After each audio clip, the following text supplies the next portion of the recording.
과학하고 앉아있네. 별에는 사람들 8호로 오늘은 아직 추석은 아니지만 한 달 먼저 마련한 달 특집입니다. 언제나처럼 서울대 물리천문학부 박사우 연구원 홍승수 박사님 나오셨고요. 안녕하세요. 그리고 오늘은 전명원 교수님이 안 나오시고 대신에 달 탐사에 대해서 이야기해 주실 경희대학교 우주탐사학과 김성수 교수님을 게스트로 모셨습니다.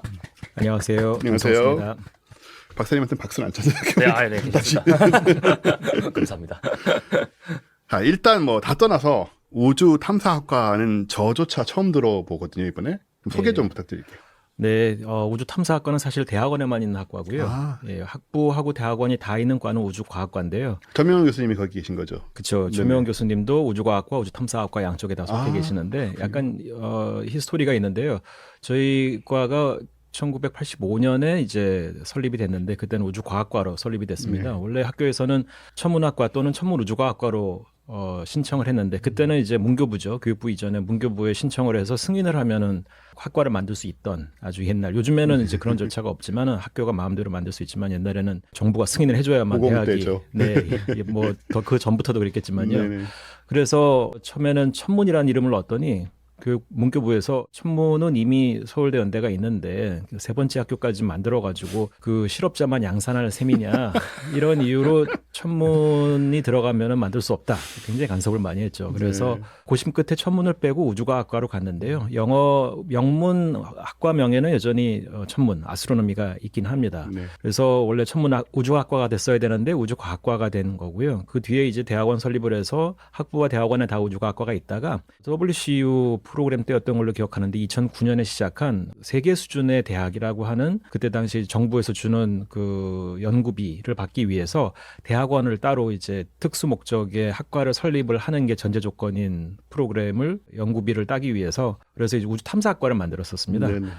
그래서 조금 더 학문적인 것보다는 응용, 그러니까 이론적인 거, 관측 이런 것보다는 응용을 더 중시하는 그런 전공을 이제 만들겠다 해가지고 만들어서 지금은 대학원에는 우주과학과, 우주탐사학과가 둘 다 운영되고 있고 학부는 우주과학과만 있는 상태입니다. 근데 결국 같은 교수님들이 우주과학과랑 우주탐사학과를 다 겸직을 하고 계시기 때문에 뭐 연구하고 교육하는 내용은 비슷하다고 보셔도 되는데요. 그래도 조금 더 다른 이제 우리나라에 있는 천문 관련 학과에 비해서는 응용, 그러니까 뭐 위성이라든가 이런 것들을 조금 더 또 뭐 이제 달 탐사, 목성이나 토성의 위성의 대기 이제 이런 좀 더 이제 우주 탐사에 관련되는 연구를 조금 더 많이 하고 있다 이렇게 봐주시면 되겠습니다.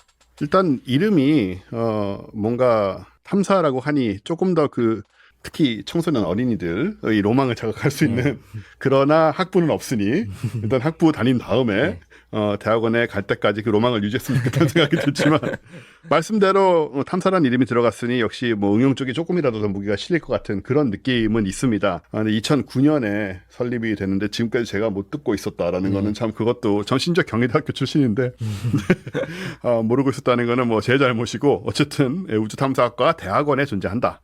경희대 우주과학과에 대학원에 존재한다라고 아시면 될 것 같아요. 그리고 이번에 다누리 우리 뭐 청취자 여러분들 다 아시지만 다누리에 들어가는 광시야 편광 카메라의 책임자로 계시다라고 제가 봤거든요. 가끔 책임자라고 오인을 사긴 하는데요. 제가 과학 책임자고요. 과학 책임자. 네, 뭐 과학 책임자 굳이 얘기하면은 이제 처음에 이러한 과학기기 장비를 만들자고 제안을 하고 어떤 식으로 이제 디자인을 하고 설계를 하고 해야만 제대로 된 이제 소기의 목적의 과학 목적을 달성할 수 있는지 이런 걸 좀 연구했고 그 다음에는 실제로 만들고 하는 건 한국천문연구원에서 최용준 박사가 이끄는 팀이 실제로 만들고 지금 운영도 하고 있고요. 그 뒤에는 이제 과학 책임자의 몫은 뒤에 나오는 이제 과학 데이터를 분석을 하고 처음에 이제 프로세스라 그래서 좀 전처리 같은 걸 하고 하는 그런 역할을 담당하고 있습니다. 네, 그래서 아마 메인 코너 오늘 그 얘기가 좀 많이 나오지 않을까 생각이 되고요. 일단은 오프닝과 저의 시시한 오프닝 하지만 이번엔 재밌는 얘기입니다. 그리고 홍승수 박사님 이야기를 먼저 이제 하게 될 텐데 달 특집이라고 붙였으니 역시 오프닝도 달 관련 이야기고요. 이건 뭐냐면은 달에서 지하 동굴을 발견했다고. 근데 이제 확인된 건 처음이라고 하네요. 이걸 또 기지로 쓸만하다라는 예, 그런 얘기를 봐서 이게 제 페이스북에서도 저 패친 분이 또 과학자들이 많으시니까 예, 올리시면서 이런 얘기를 그분은 하셨어요.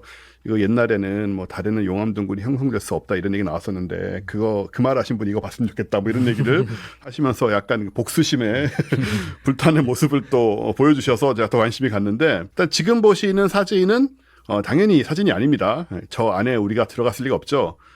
나사의 달 정찰 궤도선이 동굴 입구를 촬영하는 모습을 묘사한 내부에서 찍은 것처럼 묘사한 그림인데 뭐 안에서 보면 대충 이렇게 보이지 않을까 싶지만 과연 지구와 저 위성이 동시에 저렇게 다 보이는 그런 광경이 쉬울까라는 생각은 좀 듭니다만은 일단 동굴 하면은 뭐 인간도 옛날에 다 동굴에 살았으니까 뭐 집을 짓거나 하기 전에는 어쨌든 동굴을 찾는 것이 되게 중요했고 동굴을 찾으면은 지구 같은 경우는 비바람을 피할 수 있고 동물을 피할 수 있지만 달에는 당연히 비바람이나 동물은 당연히 없기 때문에 그게 아니고 이제 달에 여러 가지 그 어려움들이 있지 않습니까? 그 대기가 전혀 없으니까 일단은 일교차가 어마어마하게 심하고 낮에는 영상 120도 밤에는 영하 170도 뭐 이런 식이니까 일교차가 뭐 300도씩 되잖아요 거의. 이런 데서 아무리 좋은 구조물을 지어도 참 어려울 것이라는 생각이 들고 그 다음에 방사선 뭐 이런 것들이 쏟아져 내리니까 대기가 없으니까 동굴 안에 잘 숨으면 뭐 어느 정도는 해결이 된다라는 적어도 밖에 그냥 있는 것보다 낫지 않겠느냐 이제 그런 얘기를 하면서 좀 관심을 받는 것 같아요. 동굴이 지금 어떻게 생겼냐면은 일단 지금 보시는 저게 찍힌 사진인데 용암동굴의 입구랍니다. 저거 자체가 동굴이 아니고 저게 이제 입구고 저기 들어가면 이제 좀 이따 말씀드리겠지만은 안쪽으로 동굴이 따로 있는 이제 그런 모습인데 저 위치가 고요의 바다 지역이래요. 그 아폴로가 내린 곳에서 별로 멀지 않다라고 합니다. 그래서 저거를 근데 이번에 발표를 했는데 사실은 촬영한 것 자체는 꽤 오래됐어요. 2010년도에 이미 촬영한 사진을 계속 이제 분석을 하고 연구를 하다가 이번에 이론적으로만 가능성이 거론이 되던 달의 지하 동굴이 실제로 이제 확인이 됐다는 얘기를 하는 것이고 저속에다가 달기지를 건설하면 어떻겠느냐라는 얘기를 하는데 우리 뭐 땅 밑 100m가 넘으니까 어려울 것 같지만 다른 중력도 약하고 하니까 의외로 물건을 내리거나 올리기 그렇게 어렵지 않을 것이다. 그럴 수도 있을 것 같네요. 예, 6분의 1이니까 지구에. 그래서 우리 지구에서 저런 데 밑에다가 뭘 만드는 것과는 좀 다른 얘기인 것 같고요. 저런 구덩이를 한 200여 개 발견을 했다고 합니다. 지금까지. 그런데 저게 이제 동굴로 이어지는 그런 경우는 확인이 된 적이 없고 뭐 이런저런 논의는 나왔지만은 이번에 확인을 했다라는 식으로 얘기를 하는 것인데 어떻게 발견했느냐? 지금 보시는 그림이 이제 왼쪽 위에 어디서 발견했는지 그 아폴로 11호 랜딩 사이트에서 비교적 가까운 곳이고 고요의 바다라는 곳이죠. 그래서 레이더를 저렇게 2010년도에 관측한 데이터를 연구를 하다가 그 구덩이는 이제 아까 보신 그 사진에 찍혀 있는 거고 그 구덩이 서쪽 부분에 레이더 밝기가 증가하는 현상을 발견을 했다고 해요. 그래서 그거를 시뮬레이션과 함께 지구의 용암동굴 구조하고 비교한 결과 저런 레이더 현상이 밝기가 증가하는 현상이 생겨나는 이유는 그 안쪽에 동굴이 있을 가능성이 크다. 이렇게 결론을 내렸다고 합니다. 물론 뭐 100% 결론이 난 건지 모르겠지만 거의 뭐 확실하다는 식으로 얘기를 하고 있네요. 동굴의 위치는 지하 130에서 170m 아래쪽이고 거기서 이제 보시는 것처럼 밑에 그림처럼 동굴이 옆으로 뻗어나가 있는 거죠. 저게 이제 동굴인 거죠. 근데 수평으로 그려져 있지만은 최대 45도 기울어질 수도 있다고 하는데 지구상에서는 45도 기울어진 곳에서는 살기 너무 어렵지만 역시 저기는 중력이 좀 약하니까 그나마 좀 낫지 않을까. 뭘 만들기도 그렇고 그런 생각이 들어서 만약에 저기에 동굴이 정말로 있다면 확인을 뭐 여러 가지로 확인을 또 더 해야겠지만 있다면 또 아폴로가 갔던 지역이니까 좀 평평한 지역이라고 고요의 바다 지역은 달에서도 좀 평평하고 그런 지역이고 하니까 저기를 제1후보지로 삼아서 뭔가를 기지를 만들 생각을 해봐야 되지 않을까라는 생각이 들고요. 지금 사실 달기지를 이제 준비를 진짜로 해야 될 상황이 됐잖아요. 여러 가지로 달에 가는 뭐 계획들이 지금 우리 계속 이제 말씀을 드립니다만은 삼태성지에서도 우리 달 탐사하기 계속 하고 있고 그래서 이게 이제 굉장히 시기적절하게 발견된 게 아닌가라는 생각이 들어서 나중에 아직은 아니지만은 한 10년, 20년 후에는 그때까지 저희 방송이 유지되고 있다면 저 달기지에서 뭔가를 하고 있는 광경과 그리고 심지어는 달기지에서 보낸 사진이나 뭐 지하 동굴의 모습 이런 것들도 보여드릴 수 있지 않을까라는 생각을 해보는 그런 아무튼 흥미로운 발견이었습니다. 딱 시기적절하게 뭔가 기지를 만들 장소를 찾았다라는 거. 근데 이거는 뭐 우연이 아니라 우리가 계속 과학기술을 발전시키면서 계속 관측을 하니까 어느 시점에 이런 것들이 나오고 또 십몇 년이 된 데이터를 계속 연구를 하고 있다 보니 발견을 하게 되는 것이지 뭔가 그 운명적으로 우연적으로 그냥 딱 나타나는 그런 것은 없고 네. 예, 다 쌓여서 축적된 데이터와 노력의 결과다. 이렇게 얘기를 드리고 싶어요. 우주 탐사의 측면에서 보면은 말씀해 주셨듯이 네. 저게 달 탐사에 어떻게 이용될 수 있고 뭐 우리가 기지를 어떤 식으로 건설하는 데 도움이 될 수 있고 이렇게 생각할 수 있지만 네. 저는 천문학자 입장에서 바라봤을 때 저건 어떻게 생겼을까? 네. 그렇죠. 네, 저 구덩이는 어떠한 그 기원에 의해 생겼을까? 예. 그리고 저거의 원인이 어떤 달의 형성이나 지구의 형성, 행성의 형성, 위성의 형성과 어떤 관련이 있을까? 그렇겠네요. 그것들의 기원과 무슨 관련이 있을까? 네, 이런 생각이 더 이제 궁금해지기도 하네요. 또 저 100m 이렇게 내려가다 보면 안에 이렇게 지층 같은 게 있을 텐데 그럴 수도 있죠. 그 뭐 지층이 뭐 지구처럼 퇴적층인지 어떤지 모르겠지만 네. 어쨌든 그 지층의 성분들을 보면 달의 역사라든가 뭐 네. 기타 등등 그런 지금까지 우리가 몰랐던 그 달의 지하 세계 이거를 또 탐구할 수 있는 그런 데이터들이 많이 나오겠다. 네. 라는 생각도 들어서 여러 가지로 좀 뜻깊은 발견이다 생각이 듭니다. 자, 제 오프닝은 이렇게 간단하게 끝내는 걸로 하고 네.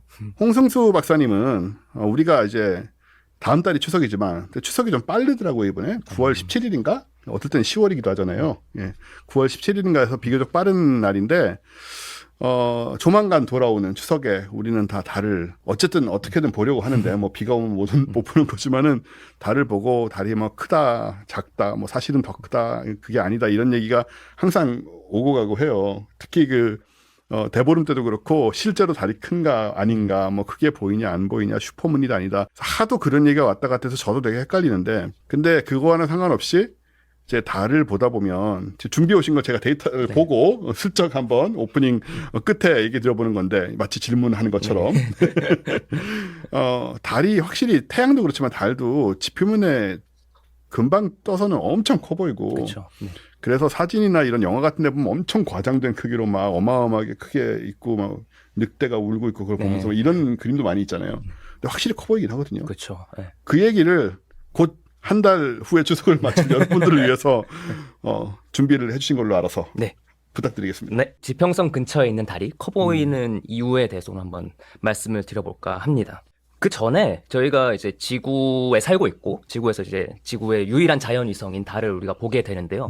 저희가 지구 달 시스템을 보통 떠올릴 때 이런 그림을 보통 이제 머릿속에 떠올리게 됩니다. 그렇죠. 예, 지금 준비한 그림은 이제 지구 주위를 돌고 있는 달 그리고 그 지구가 돌고 있는 태양, 뭐 요 시스템을 나타낸 그림이고 다누리 탐사선의 궤도를 이제 나타낸 그림입니다. 네네. 물론 이따 다누리 탐사선에 대해서는 오늘 그 김성수 교수님께서 이따가 자세하게 말씀을 해주실 예정이긴 하지만 저는 그냥 요 지구 달 시스템을 보여드리기 위해서 일단 가주를 와봤습니다. 보통 떠올릴 때 지구 주변에 달이 있고 달이 굉장히 지구 주위를 가까운 거리에서 돌고 있다라고 저희가 막연하게 생각을 그렇죠. 합니다. 네. 네. 사실 그거는 이제 지면상의 문제인 거고 실제 스케일로 지구 달 시스템을 그려보게 되면은 다음과 같습니다.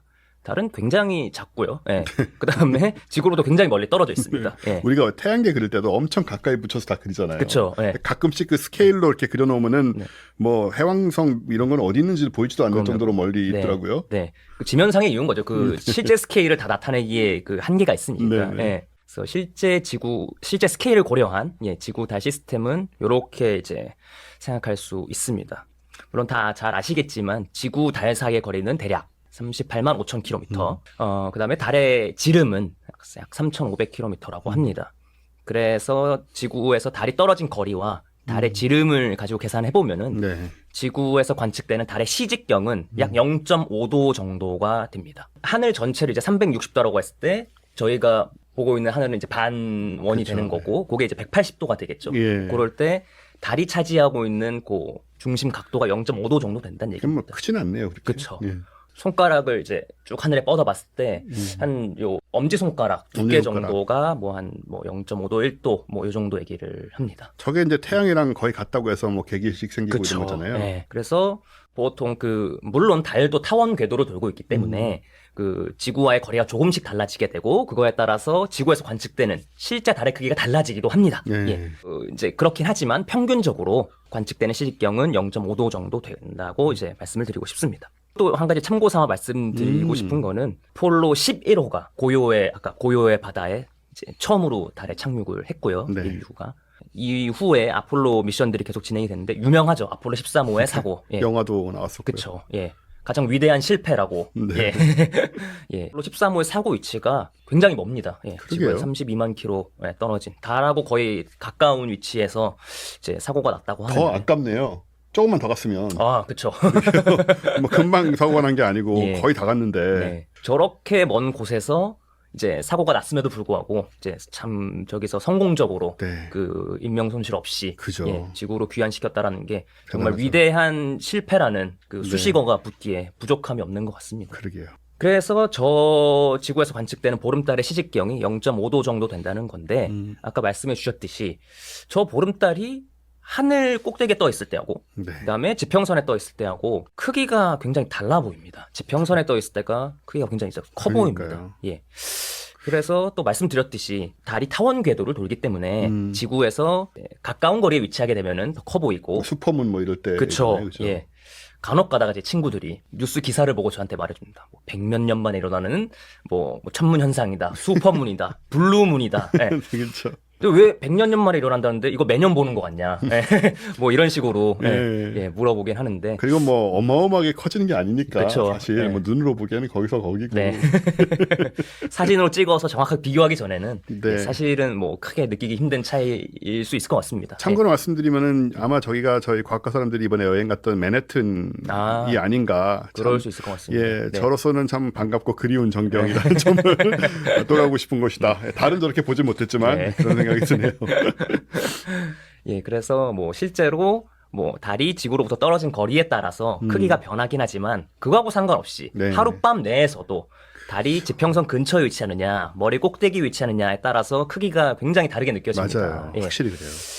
이거에 관한 질문이 되게 옛날부터 있었다고 합니다. 그래서 이거를 설명하기 위한 뭐 여러 가지 이론으로 생각했던 이론으로 지구 그 지평선 근처에 있으면 대기의 굴절 효과 때문에 커 보이는 거다. 그런 것도 봤어요. 저도. 예, 예. 그런 이론도 있었고요. 또는 지평선 근처에 있으면 뭐 나무라든지 건물이라든지 비교될 수 있는 대상이 있기 때문에 달이 커 보이는 거 아니냐. 예, 뭐 이런 최근까지도 그런 얘기 하지 않았나요? 그쵸. 저도 네. 굉장히 많이 듣던 네네네. 이론입니다. 근데 이건 쉽게 반박이 가능한 게 수평선 근처에는 아무것도 없는데도 커 보입니다. 예, 그렇네요. 비교 대상이 없는데. 예. 그렇죠. 그렇다는 얘기는 뭐 비교 대상 때문에 커 보인다라기보다는 조금 더 다른 이유가 있는 것 같다라는 생각이 들고, 예, 그 이유에 대해 한번 말씀을 드려보겠습니다. 이번에 여러분 정확하게 알아두십시오. 왜냐하면은 이 얘기가 아직도 돌아다니고 있어요. 그쵸. 물건들하고 비교한다는 얘기라든가 정말 대기 굴절 얘기가 아직도 검색해보면 그런 얘기가 나오기도 해서 지금 말씀하시는 내용이 정답이다. 네.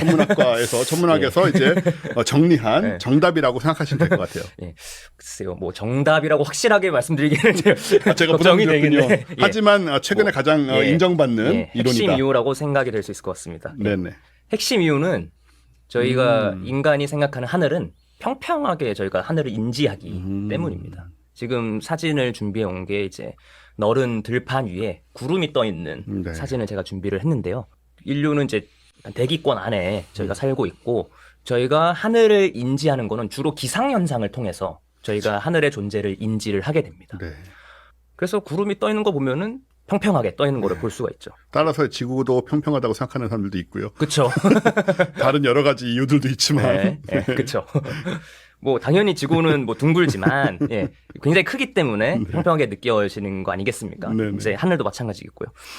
그래서 그림으로 그려보게 되면은 지표면이 저렇게 있을 때 지구가 둥그런 지구가 있을 때 이제 대기권이 저런 식으로 위치하게 되고 구름도 기상 현상도 요 10km 정도 되는 대륙권 안에서 그렇죠. 예, 발생하게 됩니다. 저거는 여러분이 쉽게 아실 수 있는 게 우리 국제선 비행기 타고 네, 나가면은 항상 구름 위로 올라가서 그 위에는 구름이 없어요. 그렇죠. 예, 항상 구름은 밑에만 보이고 왜냐하면 국제선 항공기가 보통 이제 10km권 정도 올라가기 때문에 네. 이제 국내선이나 가까운 데 가는 건 조금 밑에 가기도 하는데 10km나 그보다 약간 더 올라가는 경우들이 많아서 구름을 다 발 아래 두게 되고 어떤 폭풍우가 와도 거의 영향을 받지 않는다. 그쵸. 이건 다들 느끼신 바대로 이제 그 얘기랑 같은 얘기라고 보시면 될 것 그쵸. 같습니다. 그래서 보면은 이제 구름의 바다처럼 이렇게 쭉 펼쳐진 네. 평평한 구름의 바다를 또 볼 그렇죠. 수가 있는 거고요. 어떤 저런 대기권, 기상현상이 일어나는 대기권은 실제로 평평하기 때문에, 예, 그 공유를 인지할 수 없을 정도로 평평하기 때문에 저희가 인간이 인지하는 하늘은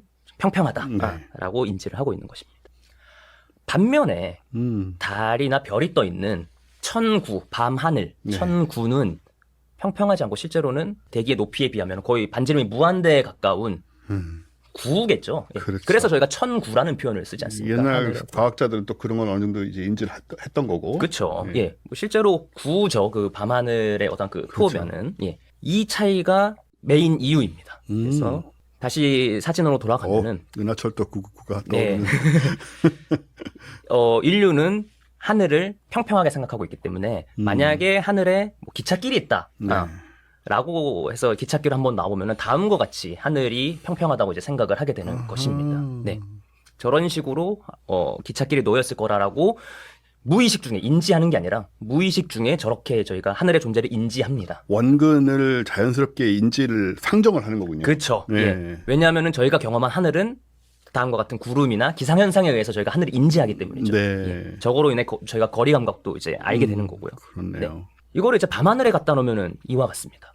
예. 밤하늘도 마찬가지로 저런 식으로 하늘이 평평하다고 생각해서 저런 식으로 기찻길이 있다고 생각을 하게 되는데 네. 실제로는 말씀드렸듯이 하늘은 구이기 때문에 실제 밤하늘에 기찻길에 갖다 놓는다라고 하면은 오른쪽과 같게 되는 거죠. 네. 그럼 이제 여기서 요 그림을 보게 되면 이제 어느 정도 답을 유추하실 수가 있을 것입니다. 네. 여기에 이제 달을 갖다 놓게 되면은 아하. 네. 굉장히 유명한 착시입니다. 네. 기찻길 착시라고도 주로 불리는데, 실제로 저희가 관측가는 그 겉보기 크기는 같은 물체가 두 개가 있다고 했을 때, 저 기찻길 멀리 위치하는 것의 경우에는 우리가 실제로 보는 크기는 같은데, 멀리 위치하다고 저희가 인지하니까 네. 실제 크기는 더 크다고 인지하는 거죠. 지금 더 커 보여요, 심지어. 그렇죠. 예, 이 사진도. 반면에 머리 위에 위치한 달은 실제 우리가 관측하는 크기는 같지만, 가까이 위치한다고 생각하기 때문에 네. 실제로 위치하는 크기는 작다라고 저희가 느끼는 겁니다.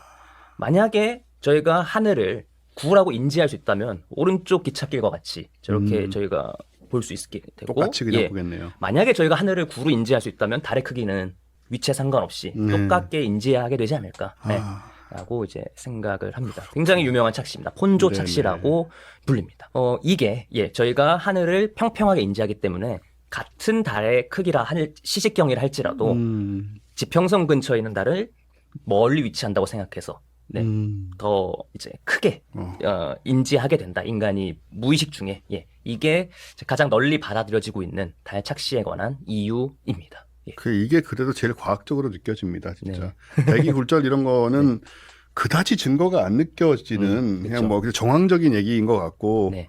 뭐 그랬는데 이거는 딱 보기에도 네. 좀 설득력이 있는 네. 그런 얘기 같이 좀 그렇죠. 많이 느껴지네요. 네. 사실 저희가 1009를 사실 구로 느끼기가 저는 불가능한 것 같습니다. 왜냐하면은 거리를 느낄 수 있는 거리 잣대가 없기 때문이죠. 그렇죠. 네. 구름 같은 경우에는 저희가 일정 어느 정도 크기를 알고 있기 때문에 뭐 실제로 저기 지평선 근처에 있는 구름은 작아 보이고 그거를 통해서 저희가 평평하다고 이제 거리 감각을 느끼면서 인지할 수 있는 건데 이 밤하늘 같은 경우에는 반지름을 우리가 느낄 수 있는 어떤 거리를 느낄 수 있는 지표가 없기 때문에 네. 구로 느끼기에는 좀 힘들지 않을까. 라고 이제 생각을 합니다. 그래서 요 폰조 착시, 기찻길 착시라고 불리는 요 현상이 그 지평선 달을 크게 느끼게 하는 가장 핵심 이유가 되지 않나라고 해서 좀 공유를 드리고 싶었습니다. 네네. 저도 몇 년 전에 저걸 한번 찾아본 적이 있었는데요. 그때까지만 해도 이렇게 설명하는 건 전 못 찾았었는데 네. 뭐 그게 좀 한참 되긴 했습니다. 10년도 넘게 전이어서. 근데 이게 정말 맞는 말인 것 같은 게요. 저 왼쪽 경우에는 둘 다 이제 공중에 떠 있는 물체 의 높이가 지평선에서부터 지표면이죠. 지표면에서부터 같은 높이라고 사람들이 그냥 뭐 착각이랄까 가정을 하면은 저렇게 될 것 같아요. 그러니까 둘 다 한 1km 떠 있는데 내 바로 위에 떠 있냐 아니면 저 멀리 몇 킬로 위에서 똑같이 1km가 그렇죠. 떠 있느냐. 네. 그러면은 이제 왼쪽이 나오고 오른쪽은 사실은 나로부터 두 달은 다 같은 거리거든요. 맞습니다. 근데 왼쪽은 지평선으로부터 또는 지표면으로부터 같은 높이라고 생각을 하는 거고 그래서 지구와 저 보는 물체를 타이를 시키면, 그러니까 연결을 시키면 왼쪽 착각을 하게 되고, 근데 완전히 천문학자 입장에서 내가 지금 서 있는 곳은 지구가 아니라 그냥 우주 한 공간일 수 있고,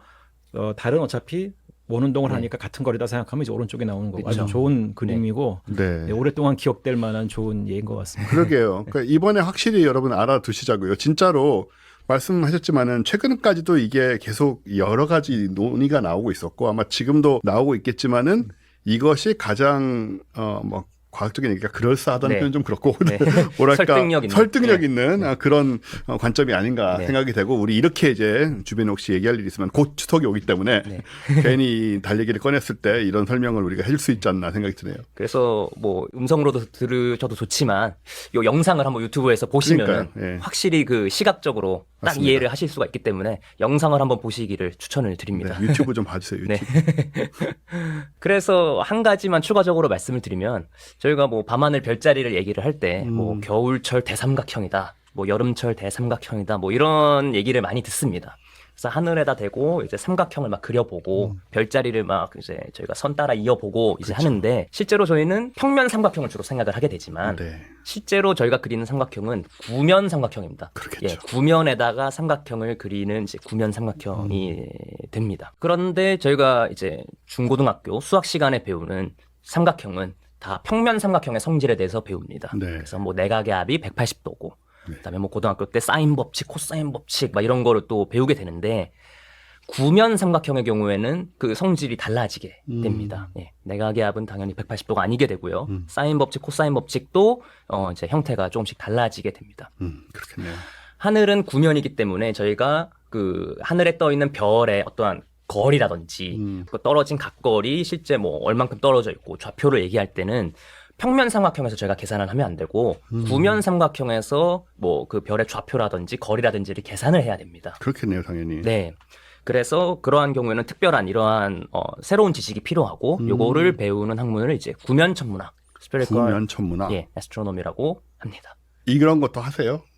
각종 이런 천문학들을 많이 소개해 주시잖아요. 예. 우리 처음 들어보는 어떤 천문학의 분야들을 네. 많이 얘기해 주시는데 이런 것도 직접 하고 계세요? 아니면? 그럼요. 이거는 학부 한 2, 3학년 정도에 아, 배우는 요즘은 그렇군요. 예, 그 네네. 기본 교과 과정 중 하나이고요. 천문학에서 배우는 이거를 이해하고 있어야지 저희가 천체의 좌표라든지 둘 사이 떨어진 거리, 그다음에 관측하는 데 걸리는 시간, 뭐 이런 거를 저희가 계산할 수 있기 때문에 네. 뭐 기본적으로 배우는 교과 과정이다라고 말씀드릴 수 있겠습니다. 하긴 그렇겠네요. 뭐 우리 청취자 여러분이나 시청자 여러분 중에는 그런 분이 이제는 없겠지만 옛날에는 뭐 아직도 아마 별자리를 보면 저 별들이 다 가깝게 있을 거라고 생각하시는 분들이 있단 말이죠.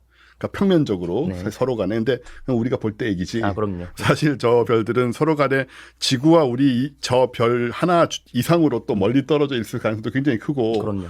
눈에 보이기만 그런 것이고 그리고 심지어 하늘에서조차도 이제 이걸 천구 반원이라고 생각을 하면 거기에조차도 구면 천문학이 그냥 눈에 보이는 것만 따져도 구면 천문학을 적용을 해야 되는 게 아닌가 하는 생각도 들거든요. 제가 잘 이해를 못했습니다. 그러니까는 그 우리가 옛날 아리스토텔레스 때부터 네. 천구라고 사실 저걸 반원으로 예. 이제 보긴 했잖아요. 네, 학자들은. 네. 그러면은 그 사람들이 볼 때도 저거를 평면으로 인식을 안 하고 네. 특히 이제 좀 큰 별자리 같은 네. 경우에는 네. 저게 어쨌든 천구의 안쪽 면에 붙어 있다고 생각을 네. 했다면 네. 저것에도 네. 눈에 보이는 거기에도 사실은 구면 천문학을 그럼요. 적용하는 예. 게 맞다. 네. 뭐 그때 네. 그런 게 됐는지 모르겠지만요. 네. 뭐 되게 무시하지 않았을까 생각이 되지만 네. 근데 이제 실제로 정말 연구를 하려면 당연히 네. 그 말도 안 되는 이제 평면적으로 본다는 건 말도 안 되는 얘기니까 네. 그런 그런 것들을 것들, 정확히 고려를 해야지 저희가 예. 뭐 천체 사이 거리를 정확하게 계산할 수 있다. 그렇겠네요. 네.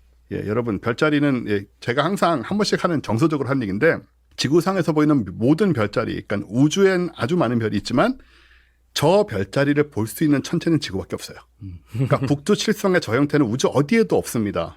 저 별들이 저 형태를 만들어내는 경우는 오직 지구에만 있고 그래서 제가 우주에 나가서 뭐 5만 가지 천체를 다 관찰하고 보고 연구할 수 있지만 별자리를 그려내는 것만은 지구가 고유한 모습으로 그려내고 있다. 물론 다른 별에서는 뭐 다른 별자리를 그려낼 수 있겠지만 그래서 이제 그런 게 가지고 있는 묘한 또 특징이 있다는 거. 하지만 역시 실제로는 아니다. 가깝게 있지 않다. 예, 그 얘기를 또 이 기회에 한 번 더 드리고 네. 간단하게 오늘 이렇게 네. 예. 달에 대한 얘기를 또 해보고 싶어서 간단하게 이제 재밌는 이야기거리를 준비를 해왔습니다. 네, 하지만 중요한 얘기였습니다. 늘 헷갈리는 거기 때문에 이러고도 우리 또 잊어버려요. 왜냐하면은 이게 연구하시는 분들은 안 그렇지만 저희들 같이 이렇게 이런 걸 전공하지 않은 사람들은 자꾸 어릴 때 기억으로 돌아가는 경향이 있습니다. 그래서 이걸 다 듣고도 나중에 몇 년 지나고 나면 그거 뭐 대기가 이런 거라서 그렇다고 들었는데 고등학교 때 들은 얘기, 중학교 때 들은 얘기가 머리에서 떨어지질 않는 거예요. 그래서 이제 저희가 과학학 완전히 하면서도 계속 이런 거를 반복을 하거나 뭐 이건 처음 나온 얘기지만 계속 비슷한 얘기를 반복을 하는 게 바뀐 게 너무나 많다는 거. 그리고 수시로 바뀌고 있다는 거. 그런 부분들을 또 강조를 하려고 얘기를 드리는데 이번에 달 보시면서 그 생각 한번 해보시기 바라겠습니다. 그러한 점에서 어릴 적 기억으로 자꾸 돌아가지 않습니까? 그러니까요. 예, 그러한 점에서 이런 어떤 이미지를 한번 딱 봐두면은 그 기억이 상대적으로 오래 가지 않을까 싶어서 예, 네. 요 이미지를 한번 봐주시면은 큰 도움이 되지 않을까. 예, 저 다시 한번 이미지. 말씀드립니다. 유튜브. 유튜브 보시는 분이 팟캐스트에 20분의 1도 안 돼. 정말 이러시면 안 됩니다, 여러분. 예, 팟캐스트 돈이 안 돼요. 유튜브는 여러분이 봐주시면 돈이 돼. 저희 영상 많이 나가고요. 사진 많이 나가고 예, 이걸 같이 보시는 게 훨씬 낫다는 거.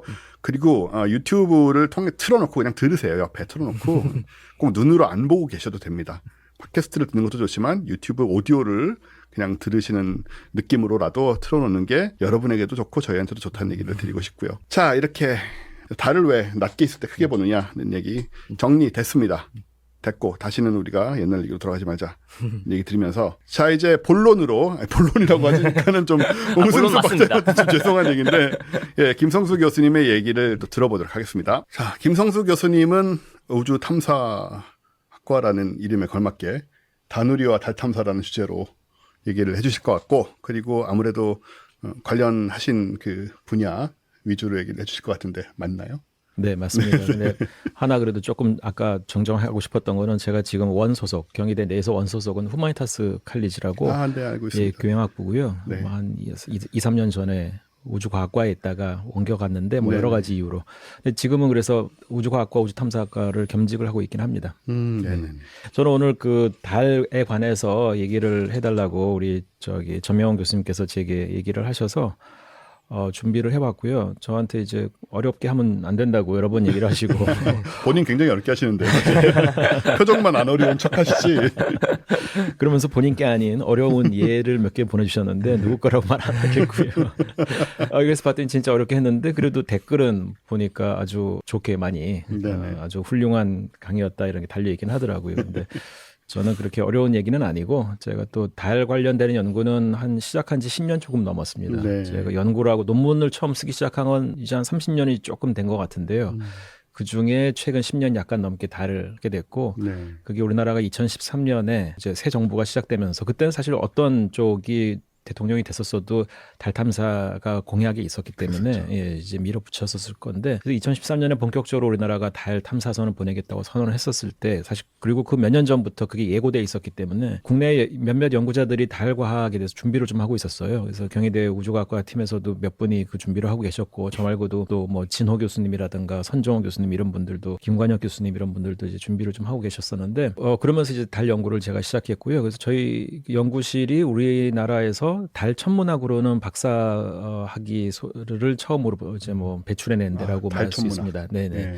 그 전에 달을 연구하시는 분이 몇 분 계시긴 했었는데요. 또 이제 물리학자 출신인데 달 지질학이라고 해야 될까 이제 이런 쪽을 하신 분이 한국지질자원연구원에 계셨었고 또 달 표면에 대해서 연구를 이제 저희처럼 약간 좀 뒤늦게 시작하신 분들이 다른 학교에 계셨는데 그래도 좀 더 본격적으로 연구를 했던 데가 이제 저희 과였던 것 같고 그러면서 제가 좀 달과학을 특히 천문학을 시작을 했었습니다. 네.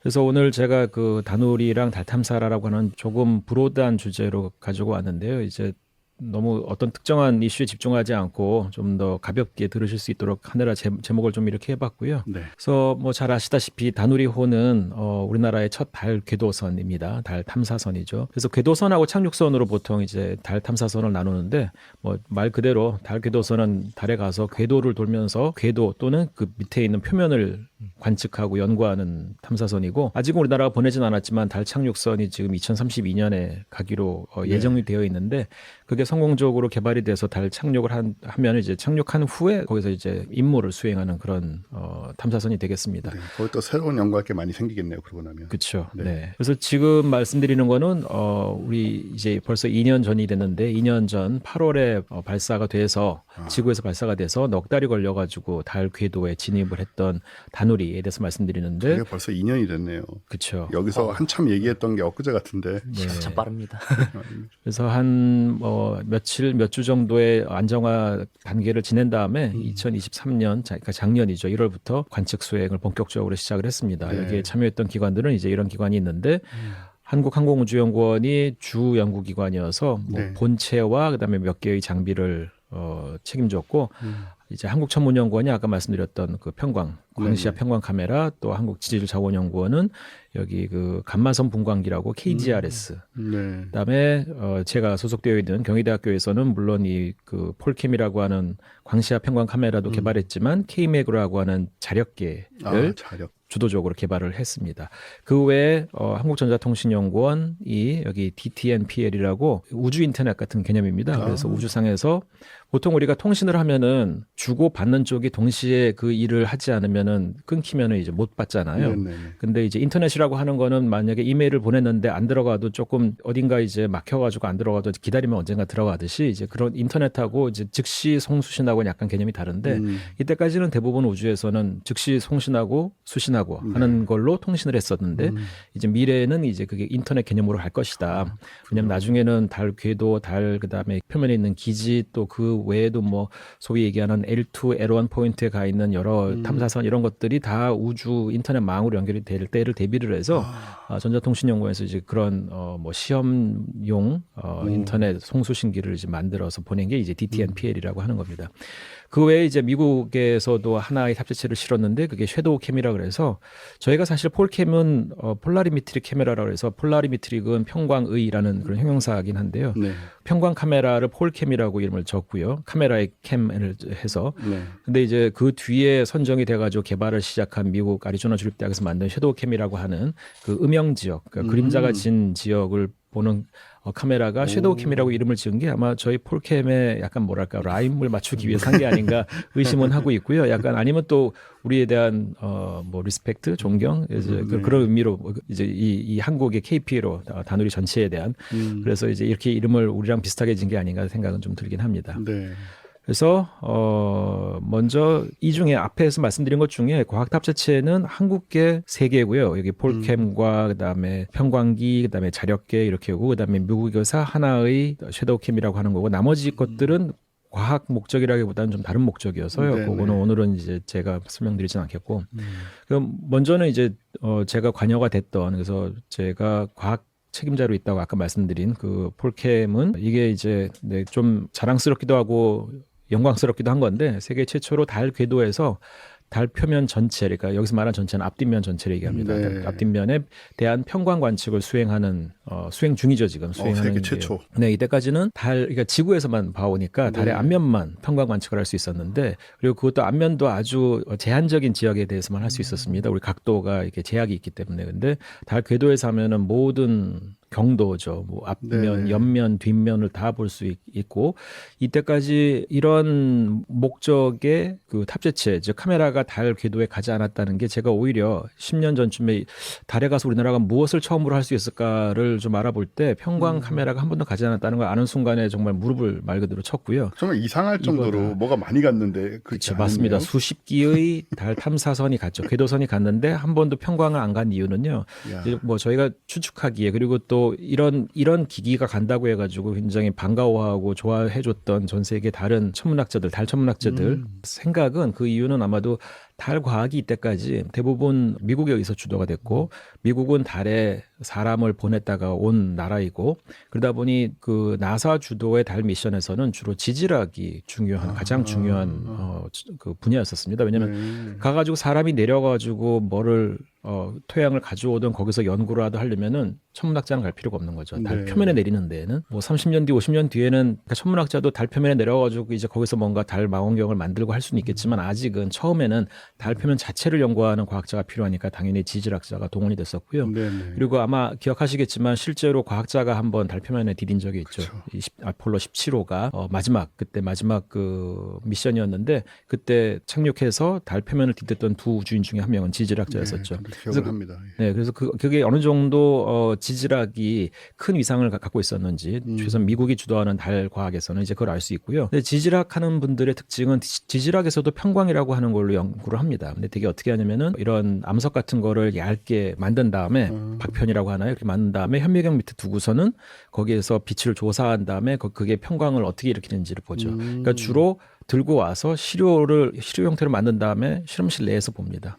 근데 천문학자들은 그렇게 할 수 있는 거는 아주 극히 드물죠. 대부분 매우 멀리 있는 천체들을 연구하기 때문에 우리는 항상 망원경으로 연구를 하고 그래서 망원경에 편광 필터를 껴가지고 현미경이 아닌 망원경을 이용해서 편광 연구를 하는데 편광이 뭔지는 제가 뒤에 좀 다시 좀 말씀드릴게요. 아마 대부분의 우리 여기 구독자들은 잘 아시겠지만 편광에 대해서 그래서 어쨌든 이 망원경으로 근데 편광을 연구하는 데에는 지질학자들은 별로 해본 적이 없는 겁니다. 그럴 할 필요가 없으니까. 네네. 들고 와서 실험실에서 연구할 수 있는데 뭐하러 망원경을 쓰겠습니까? 그래서 이렇게 달 궤도선에 가가지고 달 표면을 내려다보는 미션을 할 때 편광이 잘 안 갔던 이유가 이제 그게 가장 큰 이유였던 걸로 생각이 됩니다. 네. 그래서 이제 이렇게 생겼고요. 이게 다 합해서 3km밖에 안 되는 굉장히 작은 겁니다. 아, 그렇군요. 네, 달 이제 이 궤도선의 높이가 100km인데 100km에서 달 표면을 볼 때 달 표면이 그렇게 어둡지 않기 때문에 이런 굉장히 작은 카메라 가지고도 충분히 잘 이제 관측을 할 수 있고요. 그리고 이제 두 번째로는 KGRS 감마선 분광기라고 하는 건데 이게 이제 아까 말씀드린 한국지질자원연구원에서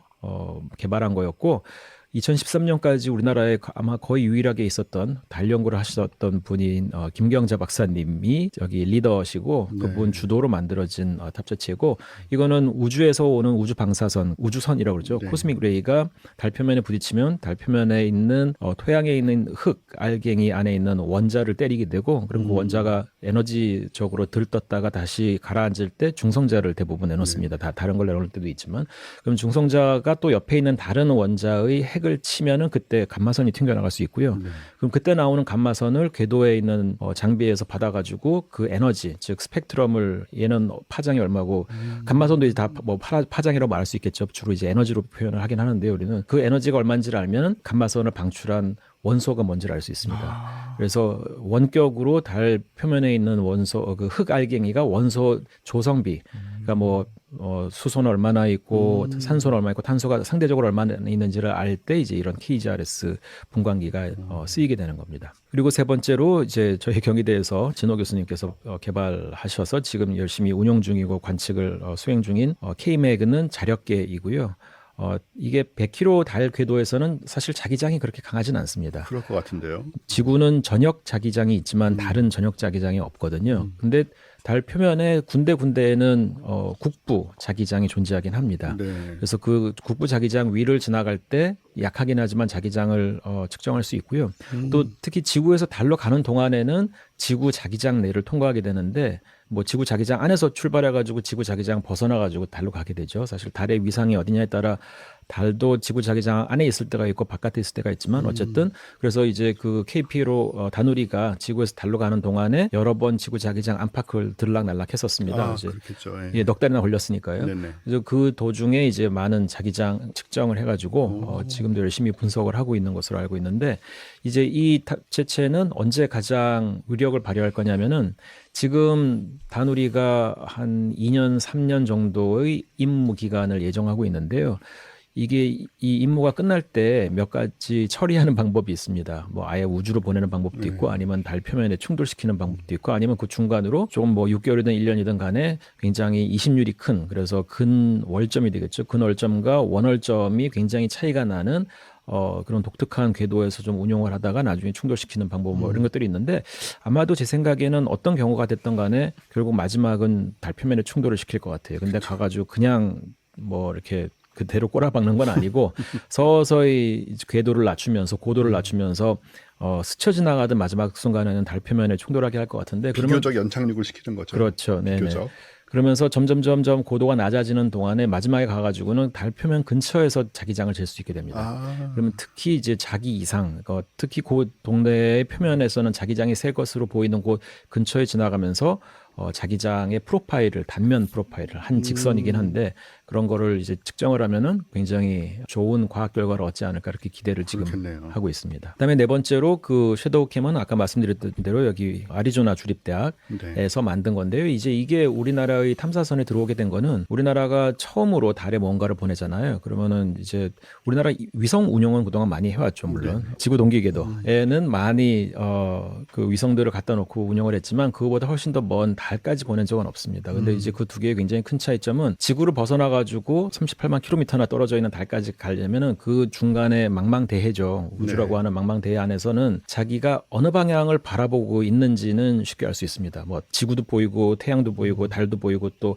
스타 센서라 그래가지고 별도 찍어가지고 별 지도하고 안에서 데이터를 비교해가지고 내가 어느 방향을 향하고 있거나 하는 걸 알지만 내가 정확히 어디 있는지는 굉장히 알기 힘듭니다. 위치를. 예, 그게 어떻게 생각하시면 되냐면 옛날에 GPS가 없었을 당시에 배를 타고 뭐 태평양을 건너던 대서양을 건너던 배가 밤 하늘을 보면은 이쪽이 북쪽이구나 이쪽이 남쪽이구나 하는 걸 알 수 있지만 내가 정확하게 대서양 어디에 있는지는 알기 힘들 거 아니에요. 경도를 파악하는 게 굉장히 어려웠고 위도는 또 어떻게 했다고 하는데. 그렇죠, 맞습니다. 그래서 경도를 대서양을 건너는 동안에 경도를 정확하게 아는 방법을 찾아내는 사람한테 뭐 현상금도 그렇죠. 걸고 뭐 그랬었었죠. 그래서 시계가 더 발달하기 네네. 시작했고 뭐 그런 또 얘기가 있는데 그 말씀하시는 것 같고요. 그래서 어쨌든 지구에서 달까지 가는 동안에 그 망망대해에서 자기의 위치가 정확히 어딘지, 그 다음에 또 지구와의 송수신 이런 거를 누군가 도움을 받는 게 낫겠다고 판단을 했고, 당연히 이제 그게 나사였고요. 네. 왜냐하면 우리나라에도 진천인가에 이 위성 그 다누리하고 통신할 수 있는 안테나가 있긴 합니다. 근데 뭐 아시겠지만 자전을 하니까 이게 한 군데만 있어가지고는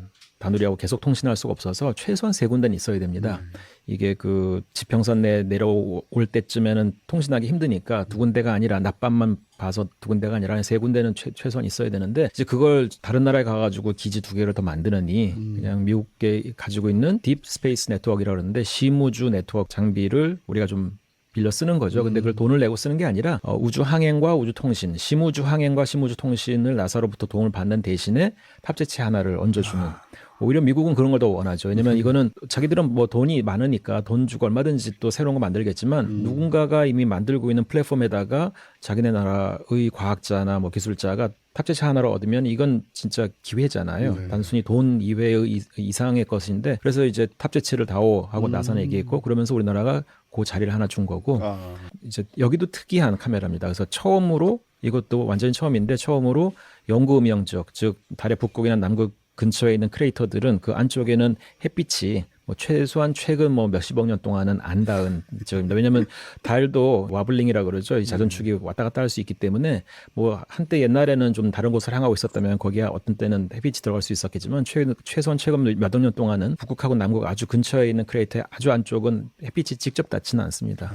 근데 직접 닿지 않는데 어떻게 그러면 카메라로 거기서 올라온 빛을 재냐 그러면은 그러게요. 맞은편에 있는 크레이터 내벽에 닿았다가 한 번 더 부딪히고 올라오는 2쿠션, 3쿠션으로 이제 빛을 받는 그런 빛을 잡겠다고 하는 거여서요. 굉장히 고감도의 이제 센서를 가진 카메라입니다. 그렇겠네요. 아주 약한 빛일 텐데. 네네. 그래서 이제 제가 조금 더 관련되어 있으니 이 폴캠은 자세하게 말씀드릴까 하긴 하는데, 그래도 제가 앞에서 생각보다 많은 시간을 보내서 좀 간단하게 말씀을 드리겠는데, 아까 보신 대로 이렇게 2개의 카메라입니다. 요 네.